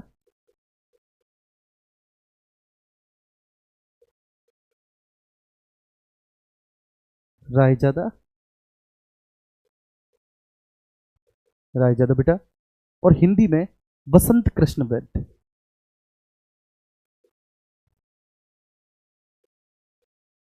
हिंदी में वसंत कृष्ण वैद्य।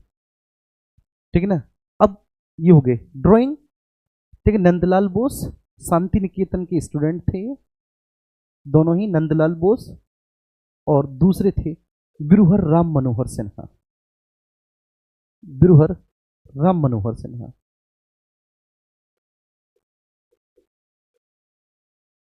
राम मनोहर सिन्हा, बिरुहर राम मनोहर सिन्हा। ठीक है, चलिए आइए आगे हम बात करेंगे। निम्नलिखित में से किसने सुझाव दिया था? ठीक है, कौन था बेटा जिसने बोला था कि स्वतंत्रता के बाद भारतीय राष्ट्रीय कांग्रेस को एक पॉलिटिकल पार्टी के रूप में भंग कर दिया जाना चाहिए? एक बार क्या हुआ कि राहुल गांधी सदन में बोल रहे थे कि हम तो महात्मा गांधी के आदर्शों पर चलते हैं, हम तो गांधीवादी हैं, और हमने तो महात्मा गांधी के अहिंसा वाले सत्याग्रह वाले रास्ते पर चलना सीखा है। ठीक है, तभी जैसे ही राहुल गांधी का, ये बात शायद 2015 या 16 की बात है, जब नए नए मोदी जी प्रधानमंत्री बन रहे थे। ठीक है, तो उसके बाद हुआ क्या कि जैसे ही गांधी जी का, राहुल गांधी का भाषण खत्म हुआ, ठीक है, तो हमारे मोदी जी, नरेंद्र मोदी जी खड़े होते हैं और मोदी जी कहते हैं कि शायद राहुल गांधी को इस बात का अंदाजा नहीं या पता नहीं, लैक ऑफ नॉलेज है, कि जिस गांधी जी के आदर्शों पर और पद चिन्हों पर ही चलने की बात कह रहे हैं, उसी गांधी ने बोला था कि स्वतंत्रता प्राप्ति के बाद इस कांग्रेस को खत्म कर देना चाहिए। अगर वास्तव में राहुल गांधी महात्मा गांधी के आदर्शों को मानते तो सबसे पहले अपनी इस पॉलिटिकल पार्टी को खत्म करें। सबसे पहले इस कांग्रेस को खत्म करें। तो स्टेटमेंट किसका है? महात्मा गांधी का है। सर आप डबल टी शर्ट क्यों पहने हो यार? तुम्हें दिखाई पड़ गई डबल टी शर्ट? यार तुम्हारी बड़ी पार की नजर है भाई। अरे यार सर्दी लगती है इसलिए, डबल टी शर्ट पहने हैं। आओ यहां पर आओ। अब इसके बाद अगला है, निम्नलिखित में से किसने कहा था कि एक संविधान एक मशीन की तरह बेजान चीज है वास्तव में। ठीक है, संविधान तो मशीन की तरह एक बेजान चीज है। इसमें वे लोग जीवन फूंकते हैं जो इसका नियंत्रण करते हैं। मतलब कहने का आशय यह है कि जो लोग उसको फॉलो करते हैं, यहां पर नियंत्रण का मतलब होता है जो फॉलो करते हैं, जो इसके आधार पर शासन करते हैं, वो वास्तव में इसमें जीवन फूंकते हैं। ये तो एक ह्यूज कॉम्प्रिहेंसिव लीगल डॉक्यूमेंट है। ये तो वास्तव में देखिए कानूनों का एक संग्रह मात्र है। भारत में बस कुछ ईमानदार लोगों की आवश्यकता है जिनके लिए राष्ट्रहित सर्वोपरि हो। तो ये स्टेटमेंट डॉक्टर राजेंद्र प्रसाद जी का है। किसका है? डॉक्टर राजेंद्र प्रसाद जी का। आगे चलेंगे। ठीक है, अपनी राष्ट्रवादी प्रतिक्रिया में भारतीय संविधान के निर्माताओं ने अल्पसंख्यकों के हितों तथा भावनाओं के महत्व को कम करके आंका है। मतलब ये स्टेटमेंट इस तरह से भी पूछा जाता है कि भारतीय संविधान तो हिंदुओं का संविधान है, इसमें मुसलमानों के लिए कुछ भी प्राप्त नहीं। ठीक है, या तो ऐसे या फिर इस तरह से पूछा जाता है कि वास्तव में भारतीय संविधान जो है वह अल्पसंख्यकों के हितों का प्रतिनिधित्व नहीं करता। ठीक है, तो ये जो क्वेश्चन है, मतलब ये जो स्टेटमेंट है, ये स्टेटमेंट आइवर जेनिंग्स का है और इस स्टेटमेंट को आप याद रखना। स्टेटमेंट वाले क्वेश्चन बहुत अच्छे से पूछे जाते हैं जी।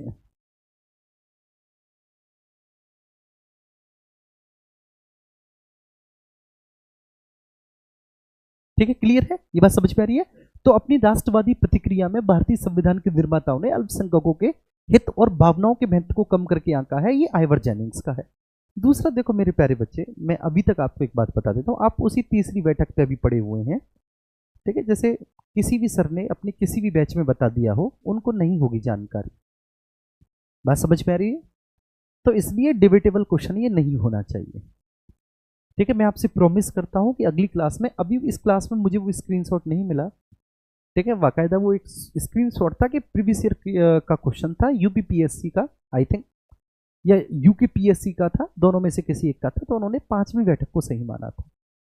ठीक है, तो इस प्रश्न पर कोई बहस नहीं होनी चाहिए। आप अपने टीचर पे विश्वास रखो। ठीक है, यदि आप मुझसे पढ़ रहे हैं, आप यहाँ पर मुझसे पढ़ने आए हैं और आपको मुझ पर भरोसा है, क्योंकि देखो ठीक है, मान के चलिए कि आपको इस क्लास का 1 भी रुपया नहीं देना पड़ रहा, लेकिन फिर भी सबसे ज्यादा कीमती है समय, वो तो आप दे रहे हो ना। और जब आप समय दे रहे हो तो आप विश्वास करो।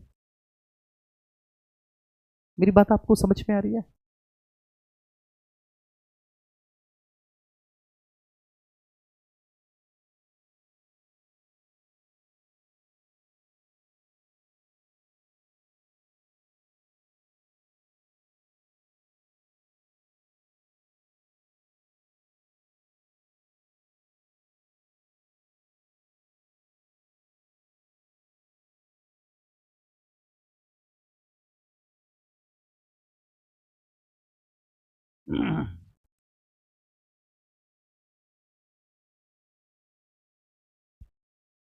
चलिए ठीक है, ओके, हो गया ना। तो ये बात मैंने आपको बता दी।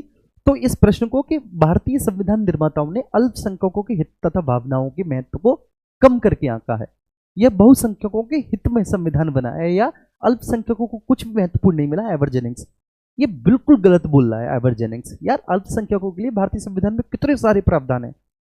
अल्पसंख्यकों को धार्मिक शिक्षण संस्थानों की स्थापना प्रशासन करने का अधिकार है। सीधा सीधा बोला गया आर्टिकल 30 में कि अल्पसंख्यकों के शिक्षण संस्थानों को दी जाने वाली जो सहायता अनुदान है उसमें बिल्कुल भी किसी भी तरह का कोई पक्षपात नहीं किया जाएगा। धार्मिक संस्थानों में धार्मिक शिक्षा, मतलब शिक्षण संस्थानों में धार्मिक शिक्षा भी दी जा सकती है। इतनी सारी बातें बोली गई हैं, फिर भी पता नहीं क्यों आइवर जेनिंग्स ने ऐसा बोला। शायद ठीक भारतीय संविधान से चिढ़ता था, या उसको कमतर दिखाना चाहता था, या फिर वही अंग्रेजों की जो पॉलिसी है हिंदू और मुसलमानों के बीच में फूट डालो और राज करो की, तो उसको ये आगे बढ़ाना चाहता था। किसने कहा था कि संविधान सभा कांग्रेस थी और कांग्रेस भारत था? आप सोच के देखना। ठीक है, ये स्टेटमेंट है कि संविधान सभा कांग्रेस थी, मतलब जो संविधान सभा थी वास्तव में कांग्रेस थी, और जो कांग्रेस थी, कांग्रेस उस समय का भारत था।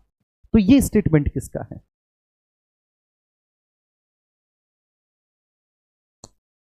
जी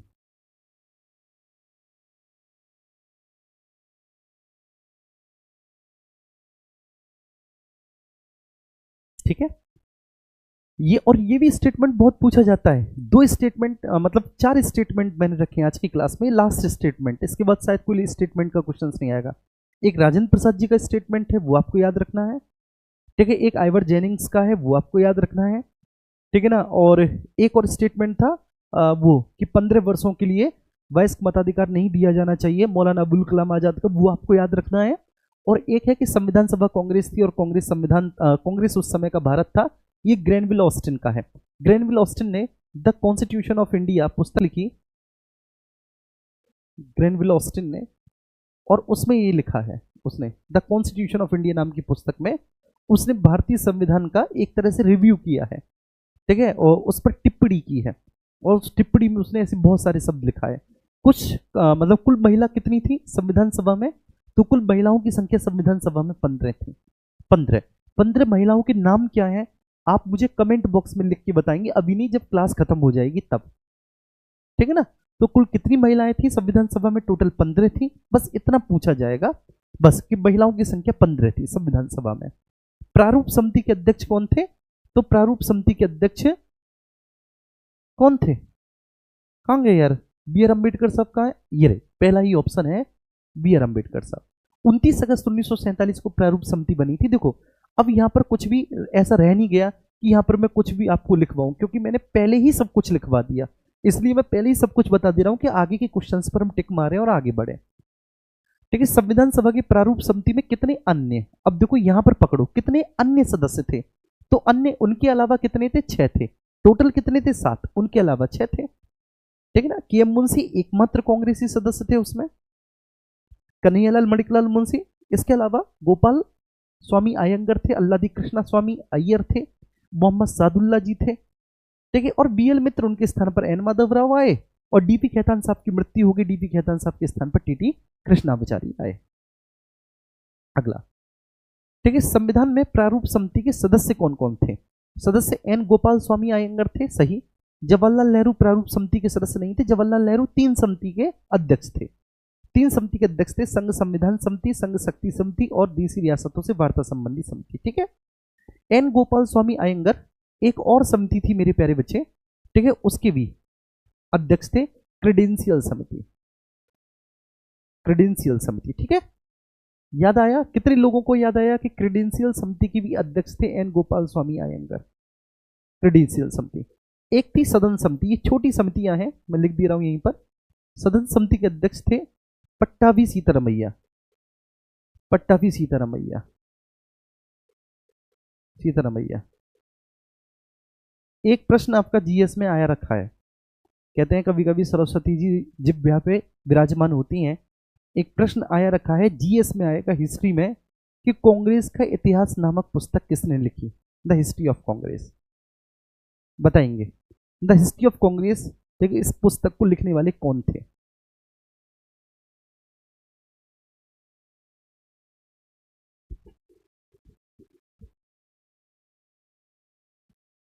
बहुत अच्छे, अभय राठौर, ईशू ने भी बताया, पट्टाभी सीतारमैया, वेरी गुड, ठीक है। तो पट्टाभी सीतारमैया ये सदन समिति के अध्यक्ष भी थे, पट्टाभी सीतारमैया, ठीक है। इसके अलावा, ठीक है, और मैं 1-2 समिति और बता दे रहा हूं। कार्य संचालन, एक है केवल संचालन, एक है कार्य संचालन। जब केवल संचालन तो राजेंद्र प्रसाद, और जब कार्य संचालन आए तो कार्य संचालन के एम मुंशी, कार्य संचालन समिति के एम मुंशी, कार्य संचालन समिति के अध्यक्ष कन्हैयालाल मणिकलाल मुंशी, ठीक है। ठीक है, चलिए, नियम प्रक्रिया समिति डॉक्टर राजेंद्र प्रसाद, नियम प्रक्रिया समिति डॉक्टर राजेंद्र प्रसाद, डॉक्टर राजेंद्र प्रसाद, नियम प्रक्रिया समिति, ठीक है। अब इसको कर देते हैं नीचे। अब आइए, अल्लादी कृष्णा स्वामी अय्यर थे प्रारूप समिति के सदस्य, सरदार पटेल जी नहीं थे। तो 1 होगा और 3 होगा, केवल 1 और 3, तो option C will be right answer, 1 और 3, ठीक है। अगले प्रश्न पर आएंगे, सूची 1 को सूची 2 से मिलाइए। मौलिक अधिकार संबंधी समिति, तो कौन हो जाएंगे, सरदार पटेल, क्योंकि जीवी कृपलानी नहीं है ऑप्शन में, ठीक है। कार्य संचालन कन्हैयालाल मणिकलाल मुंशी, 3 हो जाएंगे, ठीक है। संघ शक्ति समिति जवाहरलाल नेहरू, 2 हो जाएंगे, और प्रारूप समिति, ठीक है, डॉक्टर बी आर अम्बेडकर साहब, 1 हो जाएंगे। तो 4 3 2 1, जरा देखना, 4 3 2 1, option A will be right answer, 4 3 2 1, option A will be right answer.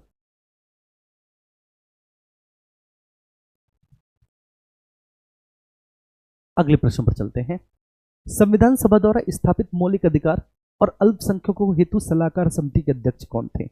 संविधान सभा द्वारा स्थापित मौलिक अधिकार और अल्पसंख्यकों के लिए जो परामर्शदाता समिति थी, ठीक है, उसके अध्यक्ष सरदार पटेल थे। इसमें 5 उपसमितियां थी, पांचों की 5 उपसमितियों के अध्यक्ष मैंने आपको बता दिए। ठीक है, पांचों की 5 उपसमितियों के अध्यक्ष मैंने आपको बता दिए। तो अब देखो, शुरुआत में जब हमने समझ लिया तो कितना आसान हो गया ना सब कुछ। अगला प्रश्न, ठीक है, पांडुलेखन समिति मतलब ड्राफ्टिंग कमेटी, पांडुलेखन कह दो, ठीक है, कुछ भी कह दो मेरे प्यारे बच्चे। तो इसके कौन सदस्य नहीं था इनमें से? तो इनमें से जवाहरलाल नेहरू इसके सदस्य नहीं थे, ठीक है ना। के एम मुंशी भी थे, मोहम्मद सादुल्ला भी थे और अल्लादी कृष्ण स्वामी अय्यर भी थे। अल्लादी कृष्ण स्वामी, केवल जवाहरलाल नेहरू उसके सदस्य नहीं थे प्रारूप समिति के। अगला है, डॉक्टर बी आर अम्बेडकर की अध्यक्षता में प्रारूप समिति का गठन 29 अगस्त 1947 को हुआ। ठीक है, आगे बढ़ते जाओ। भारतीय संविधान दिवस 26 नवंबर को मनाया जाता है। ठीक है, आगे बढ़ते चले जाओ। भारतीय संविधान को कब अपनाया गया था? ओ, किसके द्वारा? भारतीय संविधान को किसके द्वारा अपनाया गया था? इसका जवाब देंगे आप कि भारतीय संविधान को किसके द्वारा अपनाया गया? ब्रिटिश संसद, गवर्नर जनरल, भारतीय संसद या संविधान सभा के द्वारा? संविधान सभा के द्वारा, ऑब्वियसली बात है, कॉन्स्टिट्यूएंट असेंबली के द्वारा। अच्छा, भारतीय संविधान को बच्चे अगर पूछा जाए कि भारतीय संविधान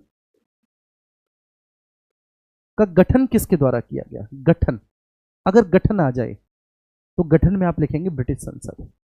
देख, गठन में क्या लिखेंगे? ब्रिटिश संसद, क्योंकि ब्रिटिश संसद ने ही कैबिनेट मिशन भेजा था और कैबिनेट मिशन की सिफारिशों के आधार पर ही संविधान सभा का गठन हुआ था।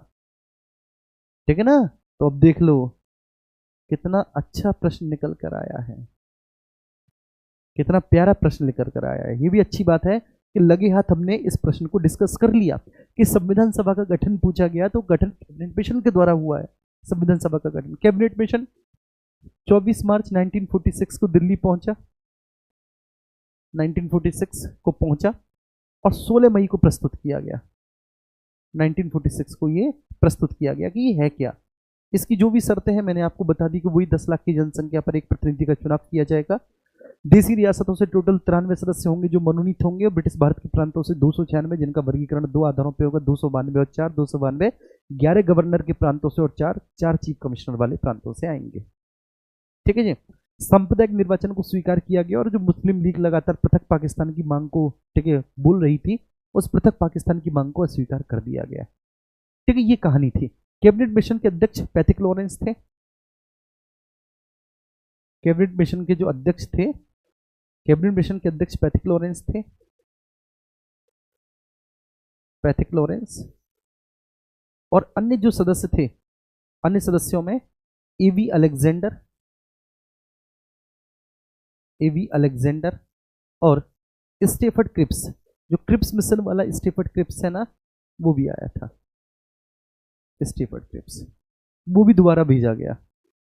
ठीक है, एवी अलेक्जेंडर नेवी मिनिस्टर थे, नौसेना मामलों के मंत्री थे, और जो स्टेफर्ड क्रिप्स है, स्टेफर्ड क्रिप्स आपका बोर्ड ऑफ ट्रेड का अध्यक्ष था।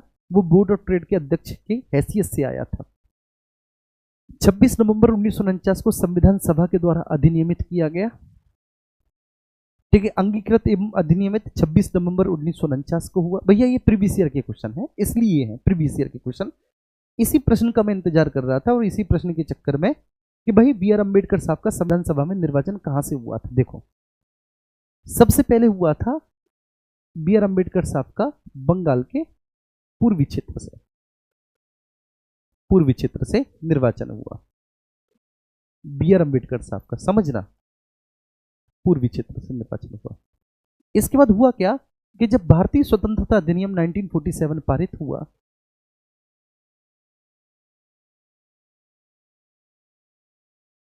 अधिनियम 1947 पारित होगा, तो भारतीय स्वतंत्रता अधिनियम 1947 के पारित होने के बाद ये जो बंगाल का पूर्वी क्षेत्र है ये चला गया पूर्वी पाकिस्तान में, है ना।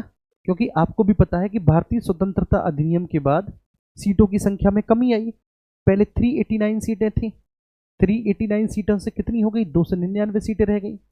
ये जो 389 सीटें थी, इनमें 296 ब्रिटिश भारत के प्रांतों से और 93 देसी रियासतों से आने थे। अब यहाँ पर 70 देसी रियासतों से और 229 ब्रिटिश भारत के प्रांतों से आने थे। तो स्वाभाविक सी बात है वो जो सीट कम हुई वो कहाँ चली गई? पश्चिमी और पूर्वी पाकिस्तान के रूप में।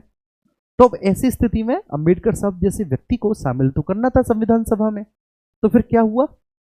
तो भैया बंबई प्रेसिडेंसी के अंतर्गत पूना सीट थी, बंबई प्रेसिडेंसी के अंतर्गत पूना सीट थी, और इस पूना सीट से जीते थे एमआर जयकर साहब। एमआर जयकर, इनका बहुत बड़ा योगदान है। इन्होंने तुरंत अंबेडकर साहब के लिए त्याग पत्र दे दिया, जिससे कि अंबेडकर साहब संविधान सभा में पहुंच सके। आप सोच के देखिए कि एमआर जयकर साहब का कितना बड़ा योगदान है। जब आप अंबेडकर साहब का नाम लेते हैं ना संविधान निर्माता के रूप में, तो मेरे आप लोगों से एक निवेदन है कि आप एमआर जयकर का भी नाम लिया करें कि उन्होंने त्याग पत्र दे दिया, और इसके बाद इस सीट पर दोबारा से उपचुनाव हुए। उपचुनावों में अंबेडकर जी जीते, अंबेडकर जी विजयी हुए उपचुनावों में। ठीक है, मेरी बात समझ में आई? तो देखा जाए तो टेक्निकली क्या होगा, बंबई प्रेसिडेंसी से। इसी बात पे एक बार सब लोग थम्स अप करके मुझे बताओ कि बात सभी को समझ में आई?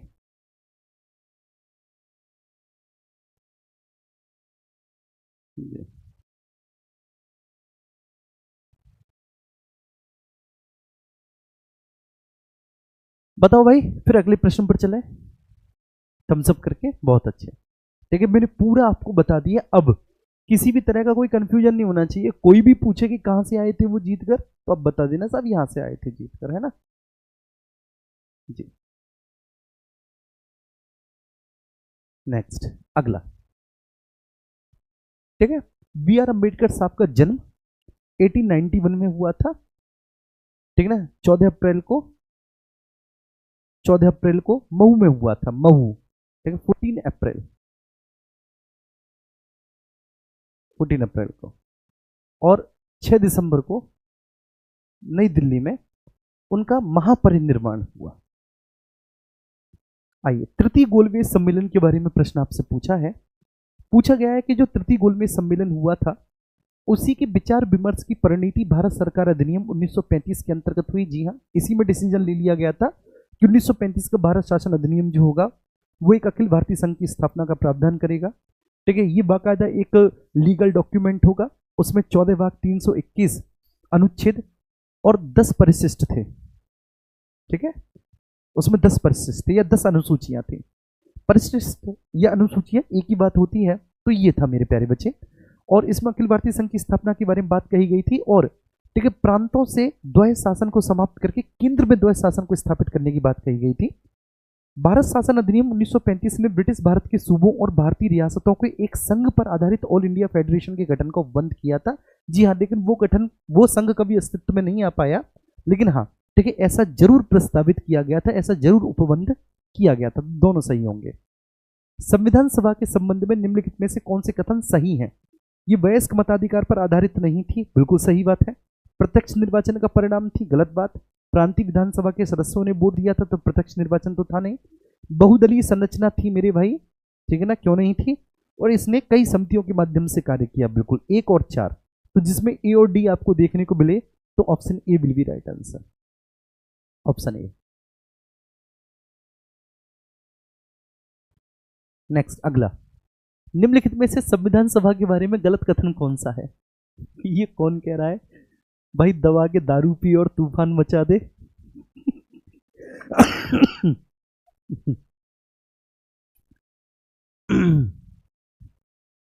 कहाँ की बात चल रही है भैया? कौन सा नशा करके आए हो क्लास में, ये बताओ तुम लोग है। आइए, तो इसने बड़ी संख्या में समितियों की मदद से कार्य किया, जिसमें प्रारूप समिति सबसे महत्व की समिति थी। जी हाँ, ठीक है, लगभग 8 बड़ी समितियां और 14 से 15 छोटी समितियों की मदद से कार्य किया। ठीक है, जो अल्पसंख्यक समुदाय थे, ठीक है, सभी को पर्याप्त प्रतिनिधित्व दिया गया था उनकी जनसंख्या के अनुपात में, बिल्कुल सही बात है।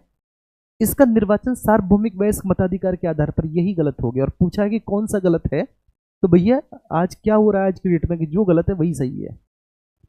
इसकी चुनावी प्रक्रिया 1935 के अधिनियम की 6वीं अनुसूची पर आधारित थी। ठीक है ना, जो 1935 की 6वीं अनुसूची थी, उसी पर इसकी चुनावी प्रक्रिया आधारित थी, जिसमें कर, संपत्ति और शैक्षणिक योग्यता के आधार पर मताधिकार सीमित था। ये बात भी बिल्कुल सच है। बस, अरे चलिए जी, तो बहुत बहुत धन्यवाद, थैंक यू सो मच। ठीक है, चलो, हंसी मजाक की बात ठीक अलग रही। एक छोटा सा मैसेज मैं आपको देना चाहूंगा सभी लोगों को, ठीक है, सभी छोटे बहन भाइयों को, कि ये जो सीरीज आपकी चल रही है 2828, ठीक है, सभी अध्यापक अपना बेस्ट दे रहे होंगे, इसमें कोई दो राय नहीं है। लेकिन मैं तो बेसिकली इस सीरीज में एक मिशन पर निकला हूँ, मैं आपसे बिल्कुल स्पष्ट बता दे रहा हूँ, और वो आपको दिख भी रहा होगा। पहली क्लास में थोड़ा सा, ठीक है, एक ऐसा व्यक्तिगत रीजन था, उसकी वजह से हल्का सा मैं सीरियस था। और वो होता है कि हमारे निजी जीवन में जो भी उथल पुथल उठा पटक चलती है, उसका हमारे सार्वजनिक जीवन पर स्पष्ट प्रभाव पड़ता है, इसमें कोई दो राय नहीं है। हम, ठीक है ना, इंसान ही, हम भगवान नहीं, ठीक है। तो लेकिन उसमें भी, ठीक है, 100% आपको दिया गया, और बहुत जबरदस्त उसमें भारतीय संविधान की विशेषताओं के बारे में चर्चा की थी। एक एक विशेषता आपको खोल के बताई गई थी, बहुत अच्छे से समझाई गई थी। फिर हम भारतीय संविधान के स्रोत और आज संविधान सभा। नेक्स्ट जो मंडे का हमारा टॉपिक होगा, पहले ही सब लोग बहुत अच्छे से सुन लीजिएगा, सब लोग कान खोल के मंडे के टॉपिक को सुन लीजिएगा। ठीक, बता दूं मंडे के टॉपिक को। मंडे का जो टॉपिक है वो है भारतीय संविधान की प्रस्तावना प्लस प्रस्तावना, क्योंकि बहुत, ठीक है, छोटी सी है, 10-15 क्वेश्चन में प्रस्तावना खत्म हो जाएगी। तो उसके बाद भारतीय संविधान का भाग एक, और भाग एक में भारत संघ और उसका चित्र, इसमें देशी रियासतों को भारत संघ में विलय भी है, और भारतीय राज्य क्षेत्र का एकीकरण और तार्किकीकरण भी है इसमें। ठीक है, तो इसलिए कौन कौन से राज्य को भारत संघ में कब शामिल किया गया, कौन कौन सा राज्य कब बना, उसको बहुत अच्छे से नोट से आप पढ़कर आइए। दूसरा, अपना 100% दीजिए, हंसी मजाक और आनंद के साथ रहिए जीवन में। जीवन को बहुत ज्यादा कष्टकर मत बनाइए, बहुत ज्यादा ओझिल मत बनाइए, बोझिल मत बनाइए। ठीक है, जीवन को आनंद का विषय बनाइए, लेकिन इतना भी आनंद का विषय नहीं कि दिन भर आनंद ही चल रहा है, पढ़ाई लिखाई बिल्कुल भी नहीं हो रही। पढ़ाई लिखाई सहित आनंद वाला जीवन बनाइएगा। बहुत ज्यादा आदर्श बनने की कोशिश मत कीजिएगा, अभी बच्चे हो, अभी आपका सबसे महत्वपूर्ण काम है पढ़ाई लिखाई करना। अपना पूरा ध्यान पढ़ाई लिखाई पर दीजिए, अपना 100% आप पढ़ाई लिखाई पर दीजिए।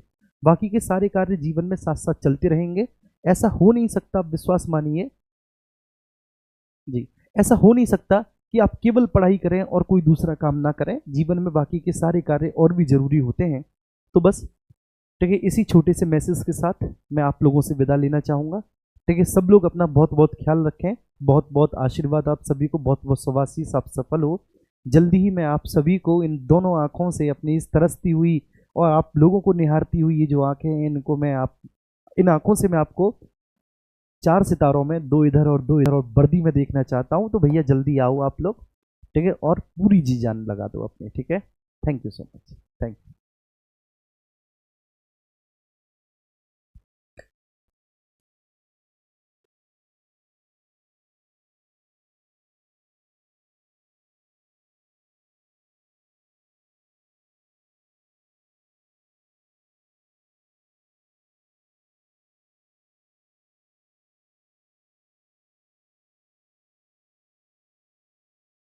द्वैत शासन विलियम बेंटिक नहीं बेटा, वॉरेन हेस्टिंग के समय खत्म हुआ था। ठीक है, क्या नाम है ये, गंगवार जी हैं कोई, वॉरेन हेस्टिंग।